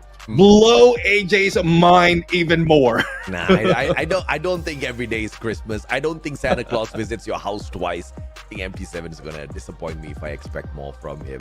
I'll just keep that in my memory bank for the rest of my life. I am not gonna ask for more. MT7 has already delivered, because what he did, Neptune, was close to impossible to do. Okay, as a snipe, it was just no way in hell anybody pulls that off again. This was a momentous moment throughout the whole of the Free Fire journey that we've had throughout any of the global finals, any of the Free Fire World Series, and I think we all got to savor that one, man. I don't think we get a repeat. It's not the medkit gameplay that we're gonna see over and over again.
Tudo certo por aqui, Peusada e Raja. Bora decolar, vamos para nossa próxima, penúltima queda em Nova Terra, Yosu. Yes, in our next game, the heat is getting higher and higher, and just like usual, I'm so excited for every result in every game. But now, let's continue with us to watch our next game. Let's go! E os jogadores já estão posicionados, então aguenta coração, pega a sua pipoca, porque decolagem foi autorizada!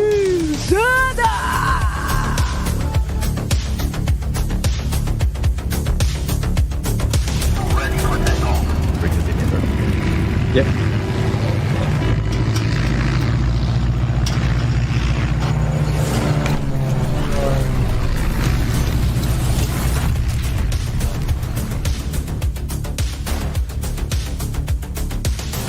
And we now enter the future of Free Fire Nexterra map. It is so far a lot of surprises, a lot of mind-blowing moments has been shown by the teams and by the players. Let's see how it will end up right now. The flight is coming from east to west, but Intellect Center might be the intellectual choice by two teams. Let's see who's going to blow their brains out in this gunfight.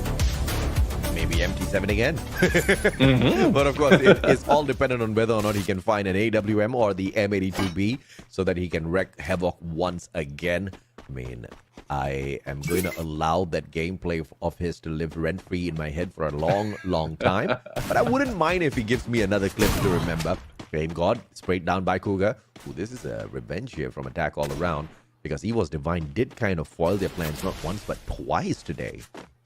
Yeah, let's see. I mean, Attack All Around got one elimination, but they have a good position to be able to beat down a few more on the other side. 6 Karma managed to bring down one of the players, and here comes Bara, but turnaround doesn't work for them. 2 down already for Evo's Divine.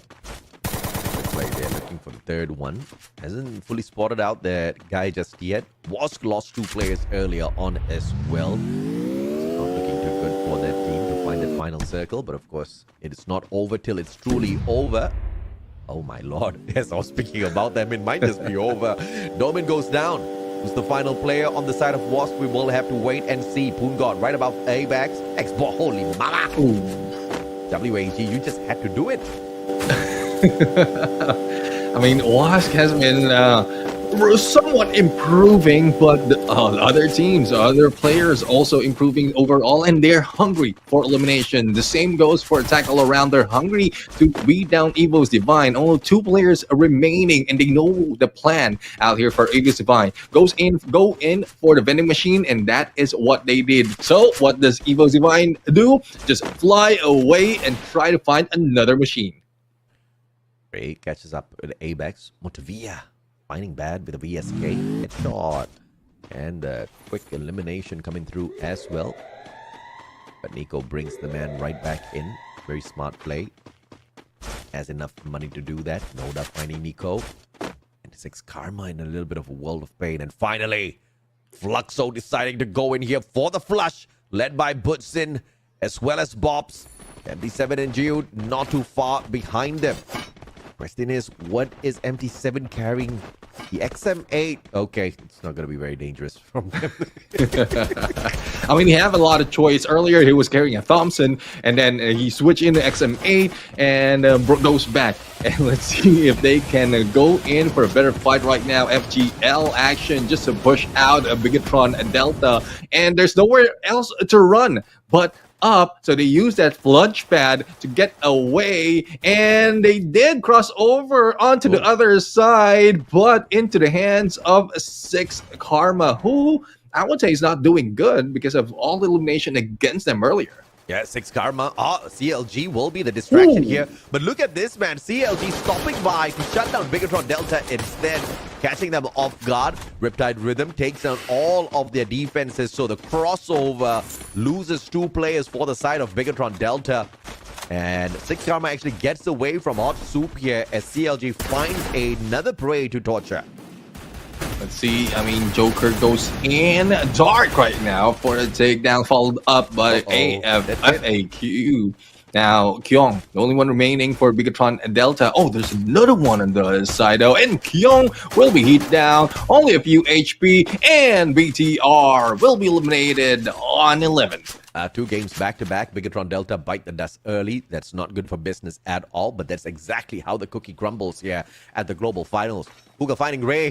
The fight between Attack All Around and Evo's Divide continues. Yeah, it continues, and if it ends, it might be too long before they get a few more eliminations. Hopefully, they don't take that much time, but on the other side, the CLG is now being battled by Fluxo, and Pops is going in for the snipe, as well as Butson, but MT7, a little bit too far from this engagement, which he needs really, especially as a sniper, but we'll have to find out if the 3 players on the rush can bring down the 3 from CLG.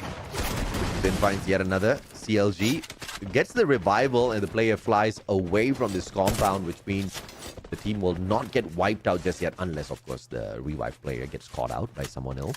We'll have to wait and see whether or not luck is on the side of CLG. They leave one player back to hold the fort, or at least be the distraction, whilst the rest of them evacuate the area. So CLG playing this very tactically, very smart, very defensive. So they will continue to survive for a bit. Yeah, I mean, FAQ right now just hanging back, just getting some information. If in case Fluxo leaves, at least the rest of CLG will have a way out. Whether it is towards them or towards the other side, that is what CLG is doing. Fluxo right now spotted FAQ and just went in for a barrage. Still managed to go in out the window into the balcony. And let's see if Fluxo will go in for the chase. Man, no more distraction of the blue. They have just to wait for where the next phase is. FAQ even got a knock on the Butch's in. So, well, the man played his role. He was the distraction, and he bought so much of time for the squad. So CLG is pretty much right back in the game with 4 players, all thanks to him. Yeah, I mean, unfortunate for them, though, they are split up, 2 of which is still in Intellect Center, and then 2 are still in there very close to Pain Gaming. So where they meet up, where they converge is the question, and how will they do it is another. Now, as we can see, a lot of teams are still spread out, especially for Corinthians, who's on the far side on the next phase. So let's see what rotation they will be taking. For Pain Gaming, though, they are just in Museum and have a good spot to bring down E1 Sport, as well as a good side on Fluxo. Yeah, Pain spots out Fluxo. Not good for Fluxo. E1 might just be caught in between Fluxo and Pain Gaming. This is all about who decides to take the first shot. And obviously Fluxo not in the greatest of position, because they have to cross over quite a bit of open grounds to get into a better defensive spot. This is all going to be dependent on where this next circle is, unless, of course, Fluxo is blessed with a closer circle to them, and they don't really need to travel around. 6K loses Pocho. Nico goes down as well, as Pain Gaming delivers a hell of a fight to them, instantly taking down 2 of their players. Now, Bad is going to be spotted out by Gus as well. Shortly, if he does peek on out. AC-80 in the hands of Bad. And he's quite a good player, although his name is Bad. No, really, Hope he's he the best doesn't. player for the team. Yeah, he's the best player. I mean, hopefully he has good karma at this point, despite of being bad. But we have a Fluxo. But at the end of the day, you've been filled with dad jokes overall. Yeah. But that's how it is. I'm just excited casting with you again. But as we look back, we have CLG back. Joker! Despite the damage of the fall, still managed to get away because of a glue wall. But, well, he survived. Abaya is in here, I guess, with Corinthians. This is something that they need to work with, playing outside of blue and not stepping out into the open, just to make sure that they are playing it safe. But they are unknowingly chasing only 1 player from CLG. They are being too cautious, though, and not taking advantage, or not being too cheeky to go and bring down Joker.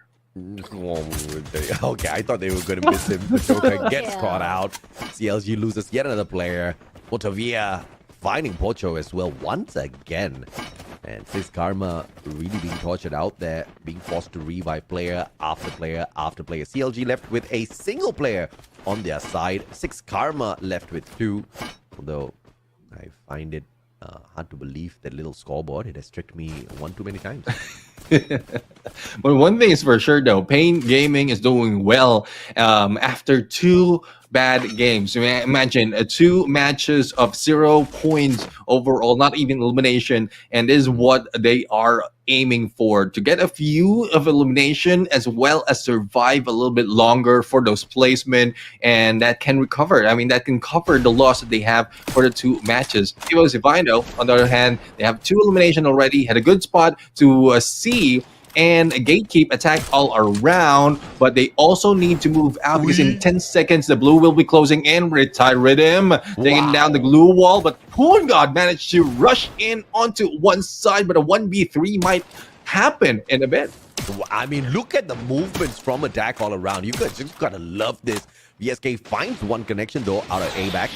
And here comes the flush, the flank coming around by Ray, and he gets sprayed down by Poon God instead. Jump God does get taken down by Gus. Pain getting involved in this fight as well. Motovia gets a knock onto Aim God. Attack all around being helped out by Pain from afar. Only A-backs remain, and attack all around is going to win it, and there you have it. Evo's Divine eliminated. Good tactical approach, as well as the ninja moves that we've seen from attack all around as they get closer to Evo's Divine. That is something else. Dude, they prayed hard last night, man, because God was answering their prayers. Pain Gaming out of nowhere, just chipping in all of the damage. I mean, helping them take out 2 players from the side of Evo's Divine. Technically speaking, they were outnumbered as Evo's Divine came in for the flank, but Evo's clearly didn't see Pain Gaming, and those were just open shots. Although Pain got those knocks, it was attack all around that took away the points with the eliminations, stealing it away because they were a little bit closer to the players. But of course, as they continue to find the circle, attack all around will eventually have to get into a skirmish up against Pain Gaming. Yeah, Pain Gaming has sights on them, attack all around, managed to hide out into one compound. But on the other side, if I'm not mistaken, Falcons also taking pot shots on them. So attack all around might be attacked all around in a few, especially with the blue will be closing. But the question is, well, where will be the next phase of the circle? Fluxo so high up north, very close to the next one, but E1 Sports are the one more in a more comfortable position. Ooh, grenade! What a connection by Gus! Perfection with the lob! Gets the knock, but of course no elimination. They gotta pick that man right back up. Where's the follow-up, Gus? Gus is out of nades. Like, that's the only one I had, Mustachio. All right. It's one highlight reel. Well, TLG finally being taken down by 6 Karma, and with that given, 6 Karma will be hunted. 6 will be spotted as well with the binoculars, and not quite sure who let go of that. But WAG, aggression is lost, and they are losing this fight as well. Exploring Krillin being taken down. Silence goes down as well. Only one remains, and that has been brought to you by Pain Gaming. They kind of fall short with that rotation, kind of scrambled all the way through, and Pain Gaming, they've got the best position on top of this museum, and with this high ground, they're just raining down the pain on everyone, pun intended. Gaming just blocked themselves in. E1 Esports cannot get in, but through the window they try to pop a few of those nades, but the movement of Pain Gaming just managed to pull out. Gus being taken out with HP close to 0, but managed to recover as well. Motovia just putting so much of effort to bring down attack all around, but not so much of elimination being done. VSK to bring down Poon God, and Fluxo moves in onto one side, not spotting Pain Gaming from above. Motovia desperately trying to show me that he can match up against MT7. You cannot match up against MT7. Nobody can. Man gets traded out instantaneously by Limit. Now E1 seems to have overstayed their welcome here. Fluxo trying to flush him out from the back. A couple of grenades going to miss its mark. And Fluxo now distracted by a team trying to cut them down from the back. It's attack all around. Yeah, Attack Around helped Fluxo to move in now. Fluxo is rushing in against Attack All Around. There's a little bit of pause happening at this point. Let's see who will be moved right now. The song is I'm Not Moving. Now, I guess there's a lot more that will be happening afterwards. So we are just waiting for the game to continue. Wait, the game's continuing though. What? Yeah. There you go. There you Yes, go. it There has. you go. Everybody's panicking. What a save by Limit from afar, but knocked down as well. Elimination coming on through. Attack all around, just laying. And Falcons, a barrage of nades up against E1. But that does not put them down for the count just yet. Purgatory with the Trogon will be able to find yet another Flux, so truly flushed out. Man does not stand a chance. All shut down by Attack all around. They initially held them and then slapped them. Yeah, that's one thing. I mean, at this point of competition, you don't go and help people out. And E1 Esports also being helped back to the lobby, but managed to be brought back up. Team Falcons right now, only 4 elimination, but they are slowing down for a good reason. They want to get a good position before taking down the rest of the teams. So far, 6 Karma though. The lucky survivor, Dela XS, is still alive. Yeah, okay, the man just needs to hope he's got enough medkits because it's going to come down to that. Limit now on the roof, trying to look for a little bit of angle, but it's soon going to come to a point where he'll have to patch himself up, medkit up to medkit up to medkit. Peter with the nade is going to go wide. Dela X down on the ground. Why did he get off the roof? And now this man is going to be tortured by the rest of them. Limit finding absolutely no one. And once again, it's going to be all about Southeast Asia, with Attack all around having the highest potential win rate here with a 57%. Now let's see what they can do right now. Team Falcons, one more, no elimination, on fire, on the move against Attack all around. Jump God, can't let jump that high. And here comes a backstab coming from on fire. And Karoro will be taken down first to be knocked down, eliminated, but also trade off onto Jump God. 3v3, and the blue is closing in. The only question is, who will survive longer? Team Falcons already down. Attack all around. Let's grab the booyah. Attack all around with their first booyah of this competition. At the global finals here, they have not been showing up strong, but finally with this booyah should be able to sneak into the top 12. And they've been trying all day to do that. I mean, all day indeed. This time it is fruitful and Attack all around. I mean, they didn't show up empty-handed from the previous matches, but it's not so much that they can just head up as the team to be on top 3 by the end of the day. So I guess with that booyah, they can put themselves up in the daily standings, and we'll just have to see who will be interviewed in a bit, especially as Attack All Around has or might have a lot to say after a few days or a few games of not working well. So let's bring it over to the interview. Buiazão tailandês por aqui. A gente já trouxe aqui o Kuga, que é o jogador da AAA. Eles que conseguiram o buia. Deu uma demorada, mas tudo certo. Okay, I know Kuga got some moves here, right? Please, Yusu, invite him to dance. Dancinha de comemoração do cara. Olha só, lançando aqui o funkzão. Qual foi? Please, Yusu. สนุกไหมใช่ดี Okay, so first of all, congratulations, AAA and Kuga. Do you feel any pressure or more pressure since the last time you did go to the grand finals, right? But now, do you feel any difference or no? รู้สึกเหมือนความกดดันไหมแบบเทียบกับรอบก่อนๆที่เคยแข่งมาไม่รู้สึกครับตอนนี้ก็ปลดปล่อยแล้ว I don't feel anything because now I feel like really relief after getting the first booyah. Ok, good. A Yusu perguntou pra ele se eles se sentem impressionados de algum jeito, e ele falou que agora não mais, porque eles conseguiram o primeiro buia deles aqui. Okay, so watching, we were in your first week here in Brazil, we saw that on TikTok lives you were playing against Brazil. So I want to know if that helped them to do to be here in the first day, their debut day. เขาบอกว่าเขาเห็นเราอ่ะเล่น TikTok เล่นกับแข่งกับบราซิลแล้วก็แบบเป็นไงมันช่วยให้เราเล่นดีขึ้นไหม ก็ตึงมือดีครับฝั่งเขายิงคมมากวัดกัน It's quite tense moment because the Brazilian team are quite aggressive and very good. Oh, did that help them to play here today? ช่วยครับ Really help, yes. Ok. Durante a semana a gente acompanhou eles jogando em lives no TikTok, né? Eles estavam jogando um 4x4 contra os brasileiros e eu perguntei exatamente se isso ajudou eles aqui no dia de estreia deles e ele falou que sim, isso ajudou, mas que também o estilo brasileiro é muito agressivo. Isso explica o fato deles terem demorado um pouquinho para dar o buia deles aqui.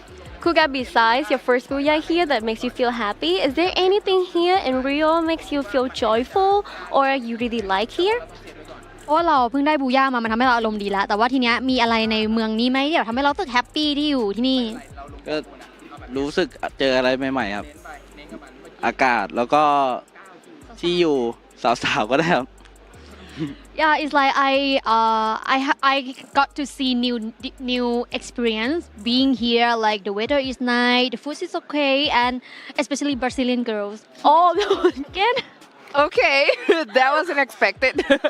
Tá bom, aí o Su perguntou pra ele como é que ele tem se sentido aqui nesses primeiros dias, aqui no Rio de Janeiro, aqui no Brasil. E ele falou assim que tem gostado bastante, o clima é bem agradável, mas ele gostou bastante das mulheres brasileiras. Tô de olho nesses gringos aqui.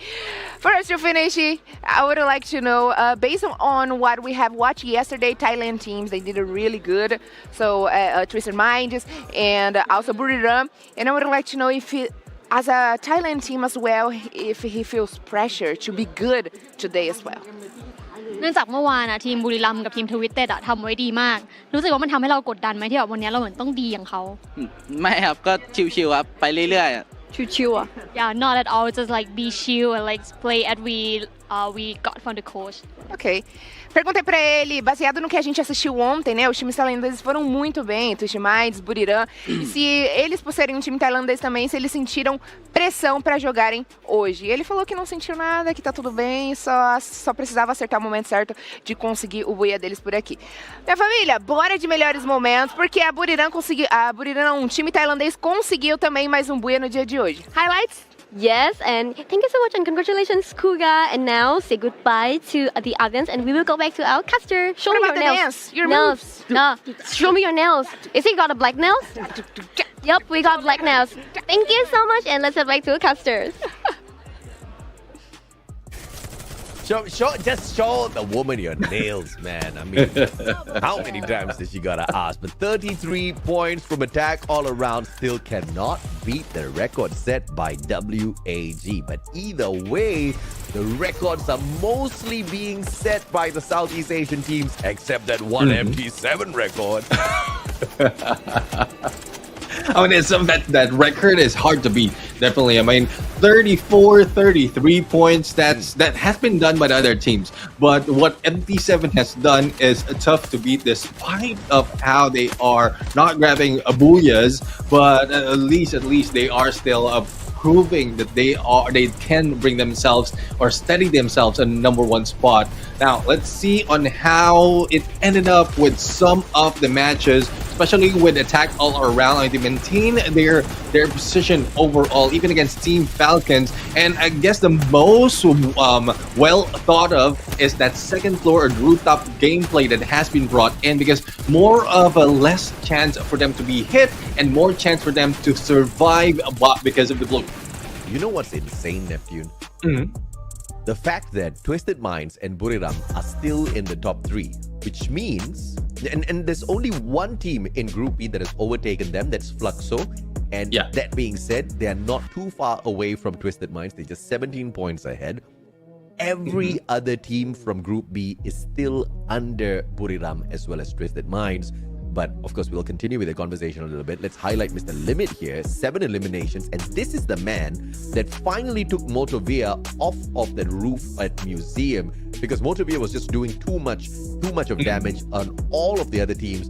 But Motovia just missed the shot onto Limit. He found one connection, but to the chest and not the head. Limit got that information and he thought, okay, this is the threat I need to eliminate. And he did exactly that, taking Motovia out and instantly putting attack all around in the spot for the booyah. Yeah, I mean, it's a really good for a limit X7 who grabbed 7 elimination. Not only that, Cougar did the same. And out of this too, I mean, 14 plus the 4 that Poon God has, as well as a Jump God with 3 points. If I'm mistaken, if my math is mathing right, that is 21 elimination. Thus, you were right. I mean, 33 total points plus the Booyah. And it's just really, really good to see Attack All Around showing up this time, despite of them not getting any placement point from the previous match, on only 6 on the elimination point. But that has been brought in because of Limit with so much of damage that he had put in. And you did mention, I mean, how he dealt with Motovia earlier. I'm sure Cougar had a bittersweet moment in that final battle sequence there, because Cougar and Kororo actually swapped squads. Kororo used to play for Attack All Around, Cougar used to play for Falcons, and they both took each other on in that final battle sequence. But obviously, you know, it seems like things haven't really changed at all for both of these teams. Of course, the only change is Falcons actually has got 2 championships, but you know, who's counting? Who's counting? But the thing is, like, how Falcons is playing right now, it doesn't look like they will be. Let me take that back. They are in the top 3, despite of not getting any Booyah. So I guess Team Falcons still in a good run, part of top 5, and 4 of which has the Booyah already. Corinthians, though, despite of getting the Booyah, has not performed that well in the other matches. So they need to put in double the effort. I'm actually overall disappointed with LATAM and Brazil today, because I expected it to be an all-out Brazilian showdown day. I mean, they've got all of their teams in there. They kind of know the rotation and the capabilities of the rest of these teams. But, you know, even that being said, I think I can't take it too hard on them, because these Southeast Asian teams just turned the heat up all of a sudden. And, you know, it's just really hard to keep up with those numbers. I mean, WAG, of all teams, they're still dominating the #1 spot. Obviously, you know, others are catching up slowly but surely. But to see WAG at the top, to see them hit the 34, to see Attack All Around hit the 33, that's a little difficult to keep up with. Yeah, I mean, it's something WAG grabbed that top 3 40% of the time just for today. So that's something that really WAG has put in. Another team that has done that is Team Falcon. So we're going to go and see and find out more what will be the next map in this game, because we're only up to 1 more game.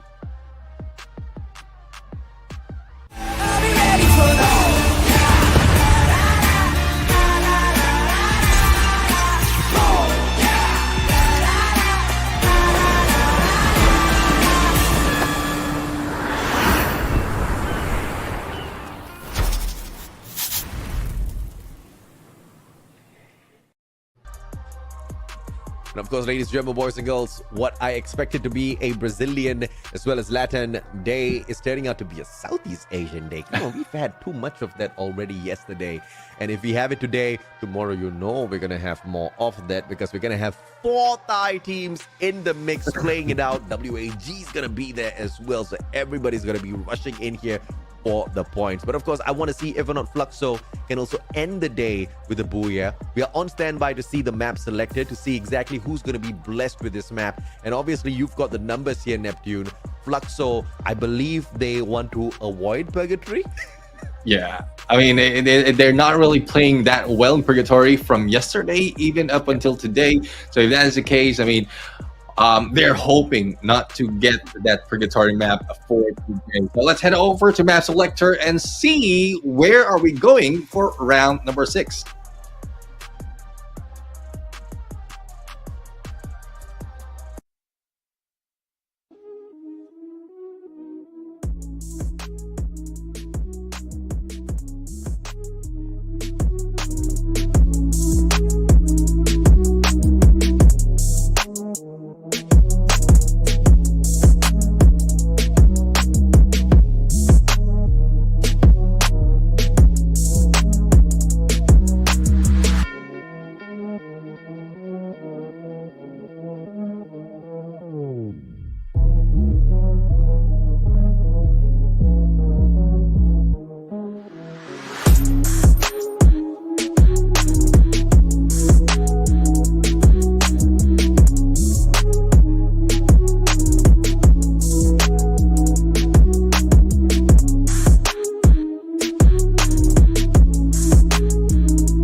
diretamente Peu e Raj. Agora vamos ver o sorteio do nosso último, porém não menos importante mapa dessa tarde maravilhosa, Yansu. And it's almost the end of our game today, but there's one more game. And you guys know, it's time to show you guys the random map. Let's go!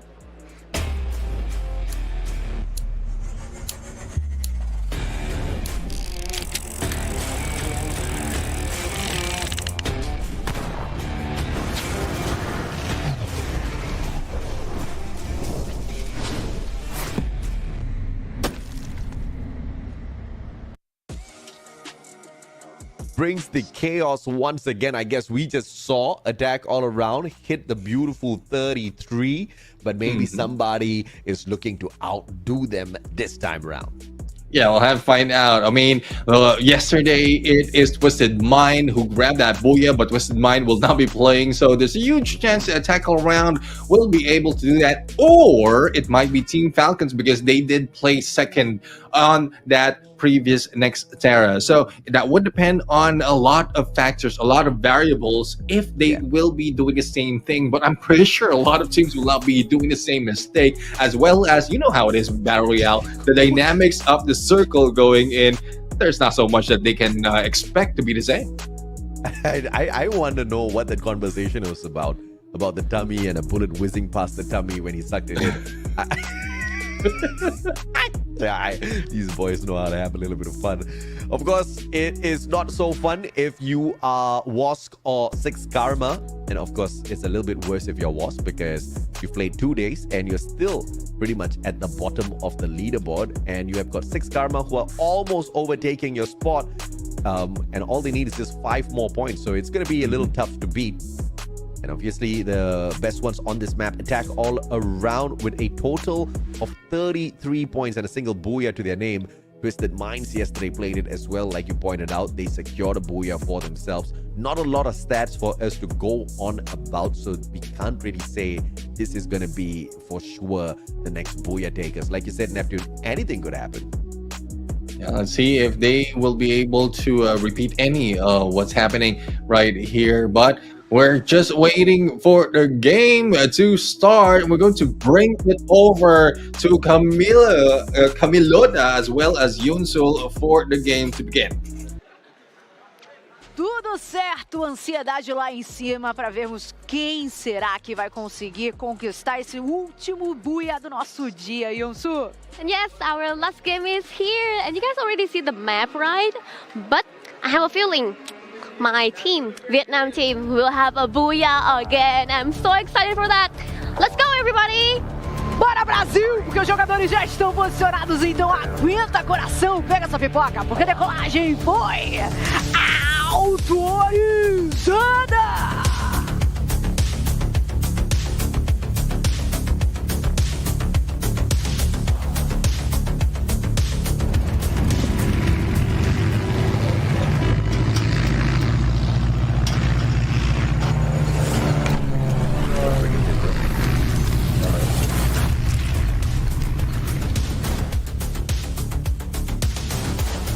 Well, I guess there's no going next. We just hit a rewind on this map. This is Nexterra once again. The only question is, will Attack All Around bring in the same or probably close to the same points that they have earlier?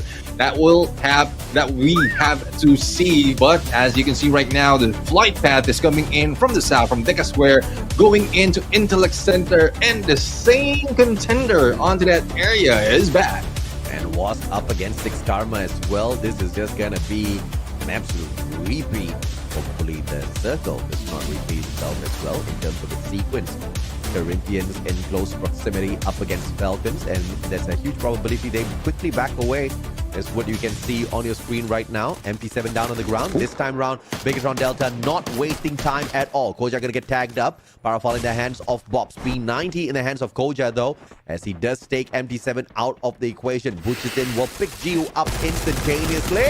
But met by Nam, and Buchisin still wins that with the MP40.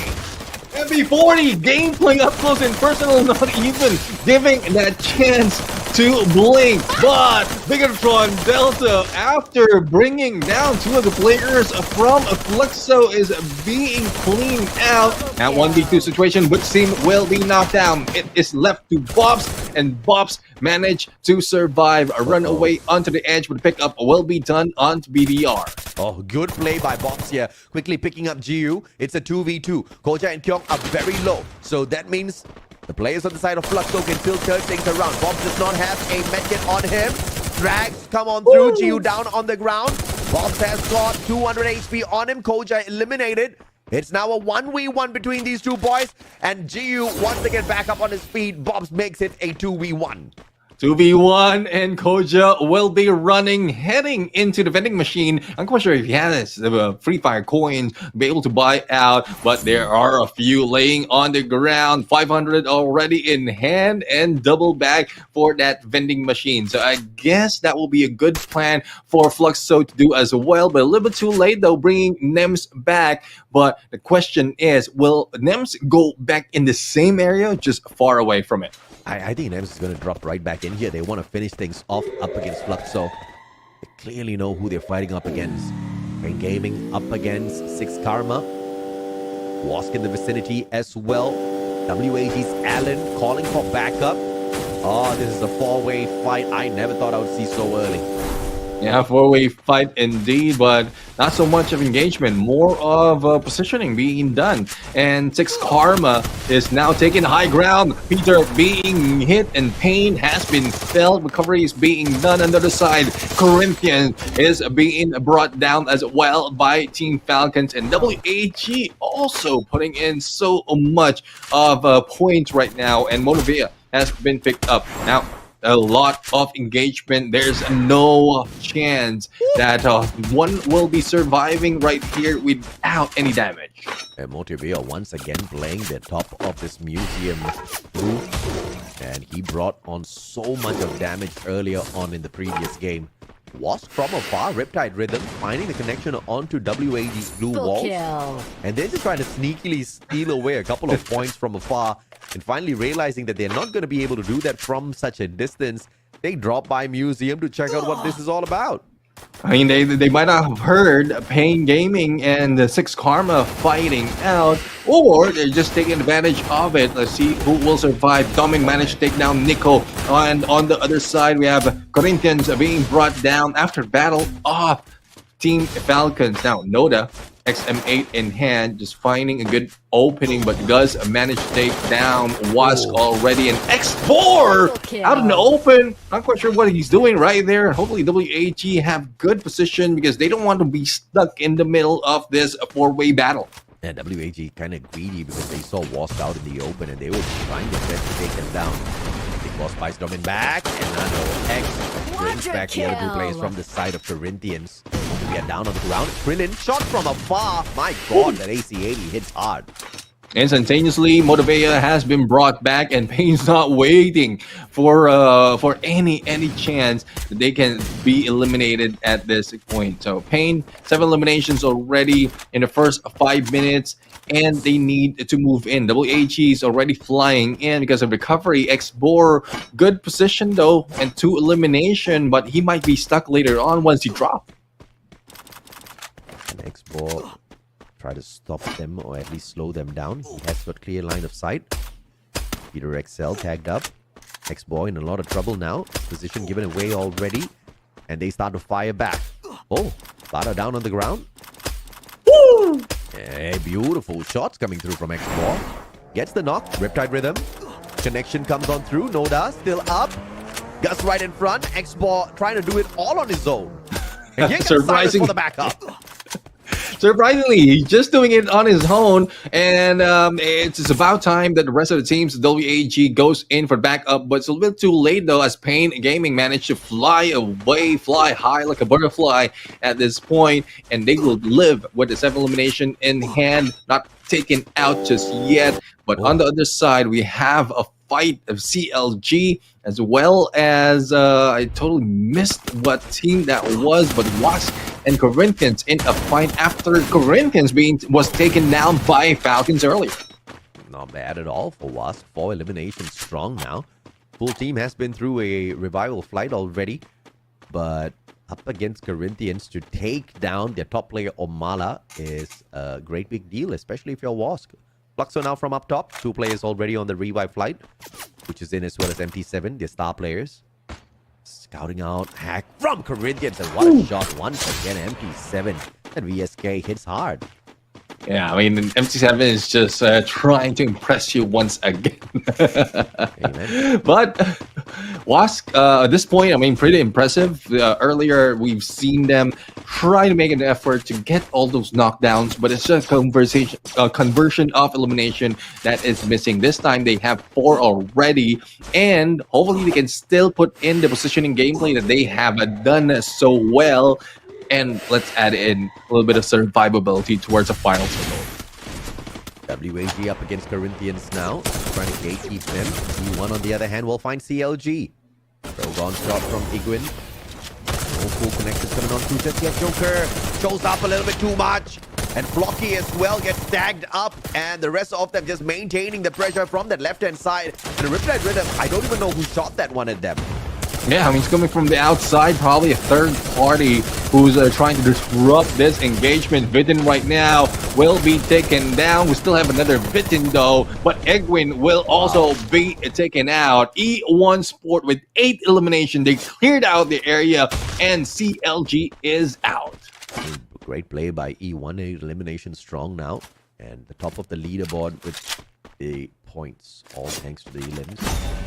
CLG didn't see that one coming, and it was that distraction for sure from the outside. That Riptide Rhythm just forced them to scramble down towards that bottom floor, and E1 just met them in a mad rush with all of those wild sprays. I mean, not so much will be happening at this point. They have to wait for the third phase of the circle to show up. Launchpad has been pulled out already. Now on to the other side. This is champions against champions. Fluxo going against Team Falcons on the bridge gameplay. The only question is, how will they get out of this if in case the blue closes in? So up against Falcons. Oh my god, what a fight we've got on our hands. MT7 has got the M82B. Look at this guy, man. He's switching between the VSK and the M82B. Shot after shot after shot. The best sniper out here on the global finals. MT7 does it once again. Can he take one more out of the equation? He needs literally one more shot, and Falcons don't want any part of this. They are sick and tired of this sharpshooter. And there you go, flight away into the hands of E1 Esports or E1 Sports, and Peter will be knocked down, finished off by Gio. But on the side, X4, so there's a lot of bullets flying in from different teams. The only question is, who will grab most of the advantage? Team Falcons managed to get a ridge to hide out in a way of a Fluxo that leaves a Fluxo in the target, or as the target of the other teams, and that specifically is WAG. WAG almost got eliminated earlier, back with a bang, and it looks like they've looted up enough to have one good solid fight in the final sequence, so they have to be patient. They cannot get too cheeky, but obviously so many of their players having the long-range weapons, Woodpeckers especially, they are going to be trying to look for a couple of opportunities to sneak away some extra points, which is then finds one more. And this should be the end of Falcons, and there you go. Limit takes the final player out of the equation, and Luxo will be very happy they took a big player off the board. Yeah, I mean, they've taken out one of the threat in this map. Now, Fluxo right now, despite of them being open, no one's challenging them or is not successful in bringing them down. So even E1 Sport, who have a 4-man, if I'm mistaken, there's a 4-man sniper on their team, still not putting them down. Fly in coming from Corinthians as well as 6 Karma, but it will be very, very close to the bottom side of this phase of the circle. Bigatron Delta having to face off up against the Corinthians. Troja, beautiful with the mad dash, backs away. Nando X straight down. The pickup, a little bit slow, attack all around, making sure that Corinthians don't keep their heads up. Motovia takes out Nando X. They claim the point for themselves after Bigtron Delta did all of the initial work, but it doesn't matter who claims it. This is trouble zone for Corinthians. Oh, indeed. Trouble zone for Corinthians. Only 2 remaining and only 1.2 that they was able to recover.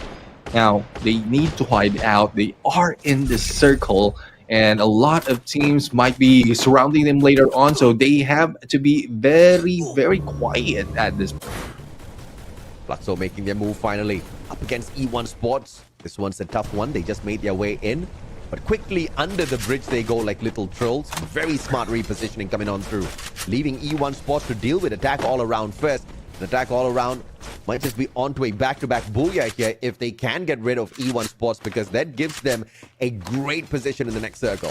Yeah, I mean, positioning-wise, position is what they need right now to be able to grab another booyah. WAG, though, Cyrus out in the open, beating down the WSK, Wask, and only 1 remains. 6 Karma is on the second floor of that building. On the other side, 9 elimination already being brought in by attack all around. They are aiming to grab a back-to-back at this point. Well, Fluxo has got 1 player trying to approach WAG. E1 Sports not doing too great. Written leading now. Triple and he will get claimed by Cougar, initially knocking him down with that grenade. And yet another player still alive on the side of E1. And now WAG in the process of attack all around. Limit, BSK, and A2B playing a little bit of empty. 7 tricks up on his side as well. And Pain Gaming will be eliminated at this point. Limit X. One more. Oh, what an exposure! And the whole squad backs away using the container for cover. Beautiful defense from WAG. Another highlight that is coming in from a sniper, Limit X7. One of the best snipers indeed for Southeast Asia. Wask is now being stuck in a corner. Literally, Yunimo will have to eat the blue and try to recover himself, but WAG is not letting go of that side, as well as this position, as they keeps them safe without pulling out any blue wall. And Bobs spots out Pao, who has been surviving very long, and with Trogon gameplay eliminating E1 Sports. What a beautiful Rebel rush straight to get that final elimination on the E1 player. Crazy stuff. Fluxo still got it, baby. But as I say that, I think they might just be into trouble zone here, right in front of attack all around. WAG has got clear line of sight on them as well, but the bigger danger has to be attack all around. Yeah, attack all around is clearly in a good cover, and no one's challenging them. But Fluxo right now goes in for rush. A lot of glue walls and a lot of melters has been thrown, but hasn't melted all of those walls. And Fluxo is just waiting for them. FTL action being brought in by attack all around that will push Fluxo out onto the other side. Here comes the flank from the right-hand side. Attack all around, playing this so smartly, but Cougar and Limit finding the connections both at the same time. A1 to far connection as well, and MT7 back up on his feet. Very smart play coming on through, but attack all around coming here with the flush, and Bobs knocks down Jump God. MT7 finds Spoon God. The turnaround. MT7 clutch play. Can he get it? One more player. It's Limit up against MT7. The 2 snipers of the squad. Come on, show me that gameplay, and we don't get to see it. It's just unfortunate though. I mean, we have a Trogon on the other side and only limited help for MT7. On this side this time, we have WAG and Corinthians. 3-way battle will ensue in a bit, but attack all around. I mean, a safe spot to gun down anyone fighting out in this small circle of the 5th. Now, WAG, good position on a little bit of high ground. Managed to take down Omala, is Pungad, and attack all around might be looking at another booyah right now, unless WAG grab it this time. Dude, I mean, I'm shocked because WAG on the global finals, the best team of the day, they are just one final engagement before they claim that title for themselves. Riptide Rhythm, courtesy of WAG, breaking down the defenses of attack all around. Attack all around, responding with the exact same trick here. It's Krillin as well as Allen with the Cassie, electrotherapy, helping Cyrus go on, pushing on forward towards Cougar. Cougar still alive. Cyrus not finding the connection, and he can't get through that blue wall just yet, and will have to potentially fall up against the blue here. Yeah, I mean, WAG, it's now 1 against 3, and the blue wins for this as well as a back-to-back for attack all around. One more A, and they might live up to their name, but they can only get 2 this time. Wow, Southeast Asia, a fantastic start from Brazil and Latin America. But SEA stood up and said, not this year, baby. This is how we dominate. Attack all around from the bottom all the way to the top with a phenomenal back-to-back booyah. Of course, blessed by the randomizer as well, leading us back into Nexterra, a map they are very comfortable at. And there's a move that WAG has missed out despite of the electrotherapy. The 2 remaining on the outside has been gunned down, leaving Cyrus behind onto the corner, and 3v1. Really tough to go in for the fight. So let's go back to Attack All Around and our host for the interview, and what else can they say? Finalizando o dia com mais um buia tailandês, e a gente tem aí a AAA dando a sua dobradinha, um seguido do outro, né? E a gente não fica feliz com esses últimos resultados, mas tá tudo certo. Então vamos para as perguntinhas aqui pra gente finalizar em grande estilo e a gente saber o que eles pensam, né, sobre o dia de hoje. Please, Yusuf. Attack all around again, and the last booyah belonged to them. Hello, Limits. So, today we already got 2 booyah, and it's a very great start for Attack All Around. So, do you have any tactics to play, or you just like in mind, or just playing for fun or something like that? Because I saw that you guys have an amazing performance.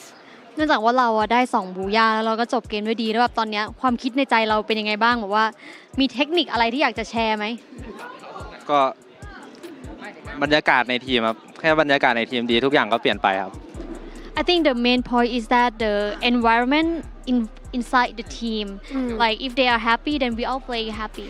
Good to know.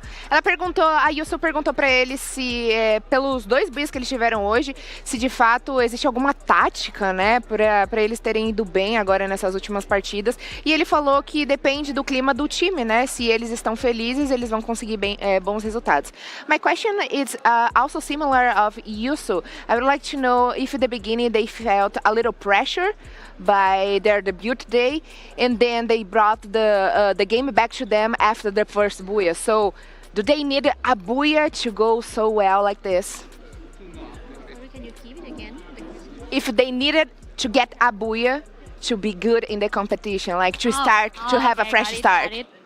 ก็ถามว่าเหมือนกับตอนแรกเราทำผลงานได้ไม่ค่อยดีจนกระทั่งเราได้บูย่ามาเกมหนึ่งแล้วมันก็ได้มาอีกเกมนึงเลยเขาถามว่าเป็นเพราะอย่างนี้หรือเปล่าแบบทีมเราจำเป็นต้องมีบูย่าเพื่อที่จะทำให้เกมต่อไปมันเล่นดีขึ้นน่าจะเป็นเพราะเกม4พลาดให้ฟุกโซครับแล้วก็ดูเขาจนจบเกมแล้วก็มีไฟครับเห็นเล่นโหดดี MT7 ครับ I think I understand a little bit. So he said that they made a mistake on the 4th game because of Fuxo.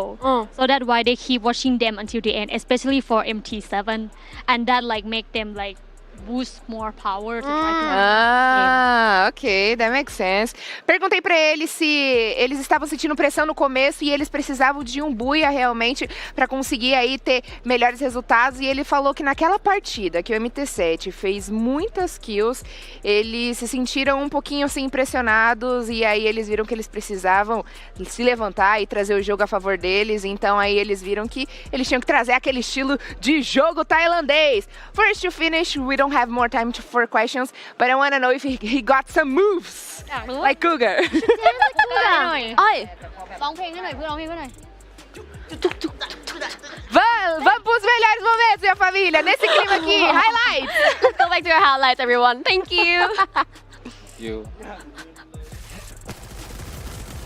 And there you have it, the highlights of the days, not just the gameplay, but also the dance and tackle around, going in for the back-to-back booyah at this point. The question, I mean, if you have a booyah, if you need a booyah to be good in the game, I mean, grabbing a booyah does help, but later on, I think it would prove that some teams are doing well despite of not getting any booyah, AJ.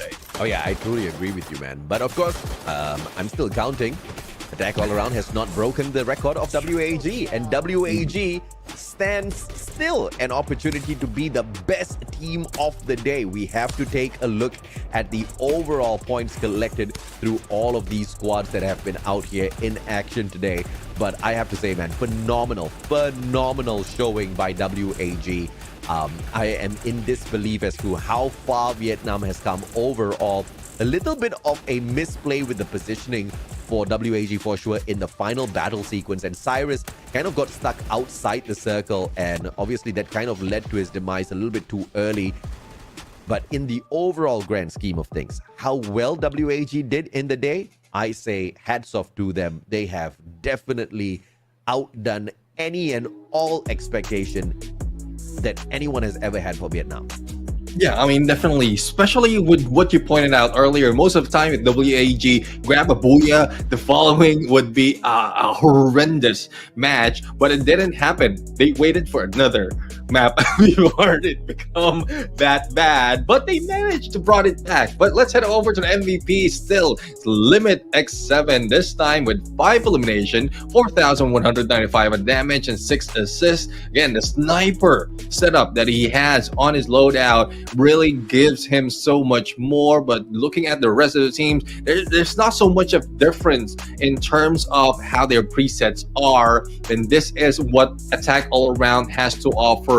If it goes to Nexterra, they will bring it on, and they did it with back-to-back. Oh yeah, absolutely. And of course, solid number of eliminations on their side as well. They're, like you said, back-to-back booyah. And, you know, this time though, Limit does not get the 7 eliminations. So Limit X7, you know, he's got to change to Limit X5 now. Or say my limit is 7. I will not go past that. Well, as you can see, it is Pungan who got the 7 elimination, but the damage is onto Limit. So it's, I guess it could have been 7, and if Pungan hadn't steal the 2 of those eliminations, the stolen 2 of the elimination. But Bob's also grabbed a few from those grenades. Now it is just looking. I'm really excited on how we are going to find out with how it ends up in the day, but it does look like WAG would still be the best team of that day. And as we look at elimination leaders, there are 3 of which coming from Attack All Around. In a bit, we're going to go in for the interview, and we're going to listen in on how it is to be the best for one day. So let's bring it over to our host, as well as who it is that would be interviewed in a bit.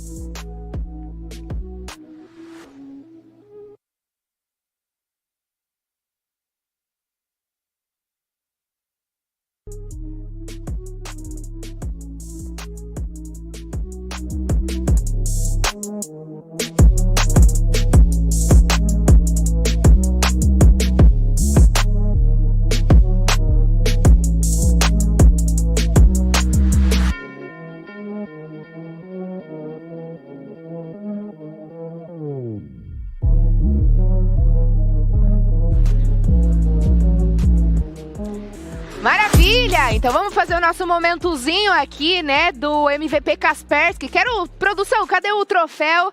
Ah, agora sim, bonitinho aqui comigo, lindo. E a gente tá aqui com o Limit, que é o jogador da AAA também, que garantiu esse MVP. Please, Yusu. Congratulations! Like, it's a very good ending for AA today. Like, they got 2 booyah in a row, and then the MVPs belong to Limit as well. Please receive it first. Congratulations! Yeah. So Limits, please tell me, how do you feel about this special thing since we don't have this in our C region, right? อยากรู้ว่ารู้สึกยังไงที่แบบว่าได้ถ้วยแบบนี้เพราะว่าตอนที่เราแข่งที่ซีมันไม่มี ก็รู้สึกดีใจครับเห็นเกตไฮได้เมื่อวานแล้วก็คิดว่าตัวเองต้องได้สักวันนะไม่คิดว่าจะเร็วขนาดนี้ I feel very happy because I saw Get High got it yesterday and I feel like, oh, I also want it, but I didn't expect that I will get it too fast like this. Manifest. Ok, yeah, manifest. So, a Yusu perguntou pra ele como é que ele se sente ganhando esse troféu de MVP, já que lá na região da Ásia, eles não têm essa dinâmica como a gente tem aqui no Brasil, né? Então a gente tá trazendo coisinhas novas. E ele falou que se sente super feliz, já que o Get High ontem ganhou o prêmio de MVP, ele ficou com uma certa invejinha, né? Aquela inveja branca. E aí a Yusu logo falou, né? Ele manifestou e ele conseguiu. Okay, so before this last match, he was competing against MT7 for the MVP position. And in the last interview, he talked about MT7. Right now, I want to know his opinion about that. How does it feel to get the MVP over MT7? โอเคเมื่อกี้ตอนเราพูดถึงว่าเกมที่4อ่ะเราพลาดแล้วเราก็เลยแบบว่าจับตามอง MT7 ใช่ไหมแล้วผมว่าแมตช์สุดท้ายอ่ะมันเหมือนเป็นจังหวะที่ต้องวัดว่าใครจะได้ MVP ระหว่างเรากับ MT7 ตอนนี้รู้สึกยังไงบ้างที่แบบว่าเอาชนะเขาได้ก็รู้สึกดีใจครับเพราะว่าทีมผมเก่งครับผมก็ไม่ได้เก่งครับทีมแบกครับผมก็เล่นปกติของผม I feel very happy actually it's not just me but it's my team that help carrying me Ok. Na última entrevista que a gente fez, no pós-buia, ele comentou sobre o MT7 ter feito, né, muitas kills, ter atrapalhado um pouco do jogo da AAA. E aí agora eu perguntei, né, que antes dessa última partida ele estava competindo de frente, né, com o MT7 pela posição do MVP do dia. Aí eu perguntei como é que ele se sente ganhando o MVP na frente do MT7. E ele falou que tá muito feliz, mas não é só sobre ele e todo o time dele ajudou ele a conseguir o troféuzinho de hoje. How can I say congratulations in his language? พูดยังไงว่าแบบพูดยินดีด้วยสอนเขาพูดคำว่ายินดีด้วยหน่อยพูดให้เขาฟังยินดีด้วยค่ะ Yeah, congratulations. ยินดีด้วยค่ะ Limit Vamos então de volta com você, Camila Tita, porque o MVP do dia ficou nas mãos do Limit, jogador da AAA.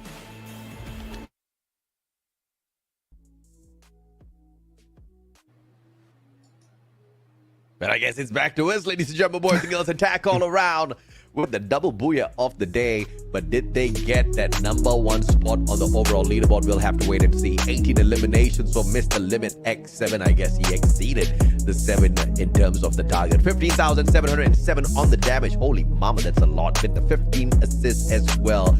And his gun of choice, the gun that brought in a massive amount of damage, the M82B.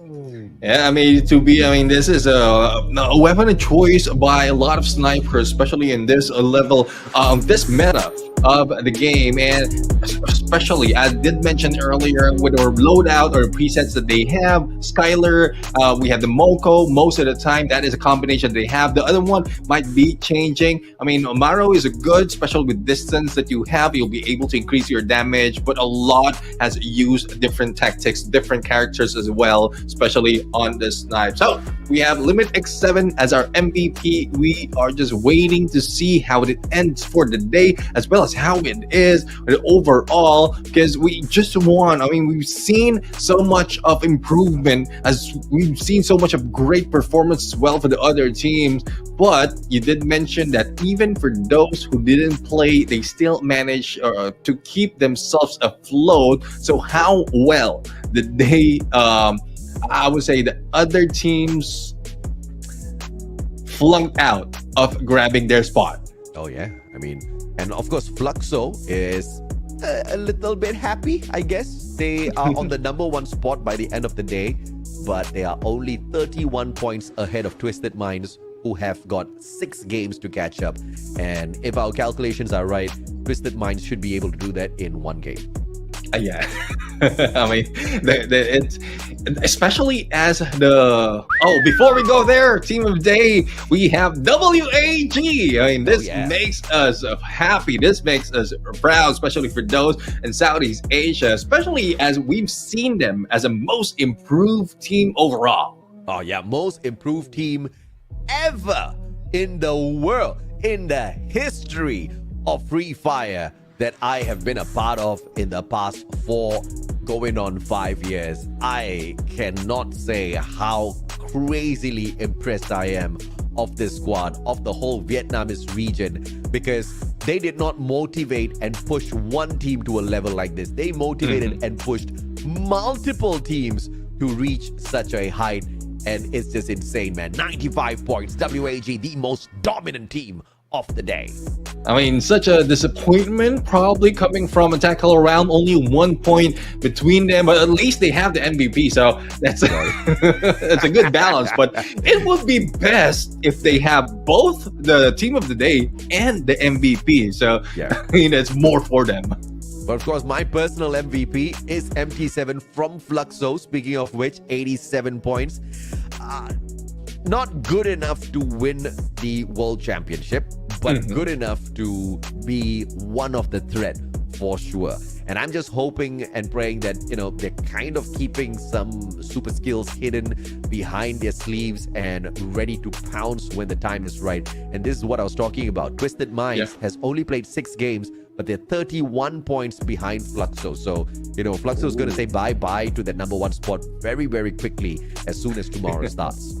One thing though, we have Bigatron Delta, who haven't gotten any booyahs, but now in number 3. This is what we was pointing out earlier. The balance of elimination as well as placement point is that, well, they grabbed the first century mark and they are on that top 3. So the rest of the teams, well, they just for BTR, they just need to grab a booyah to make that even more stronger.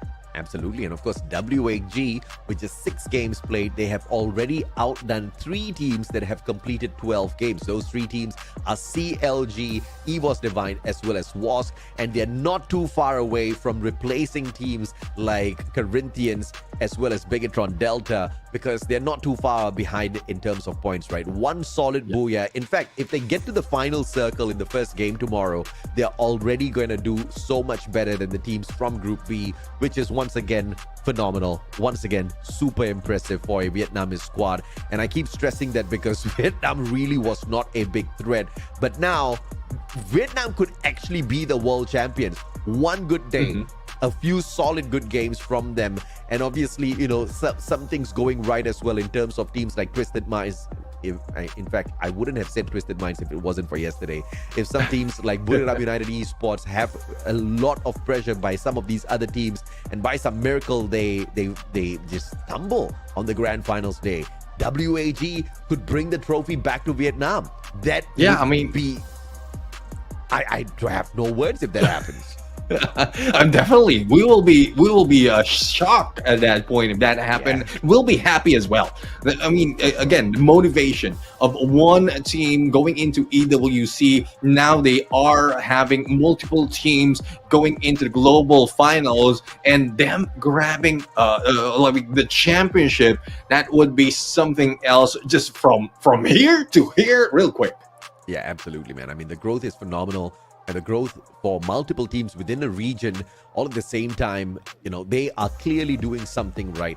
I just hope Malaysia can learn some stuff from, you know, what these Vietnamese teams and players are doing, because obviously we need all of the help that we can get. And these players are clearly doing multiple things right, because the consistency is mind-blowing, and consistency is something they just never had in the past. But of course, tomorrow is also going to be a little bit of an opportunity for some of the other Brazilian and LATAM squads to, you know, continue climbing up the leaderboard, because if not, it's going to be a little bit too late. Tomorrow is the last day of the first week, and we only have 2 weeks of group stage to play around with, Neptune.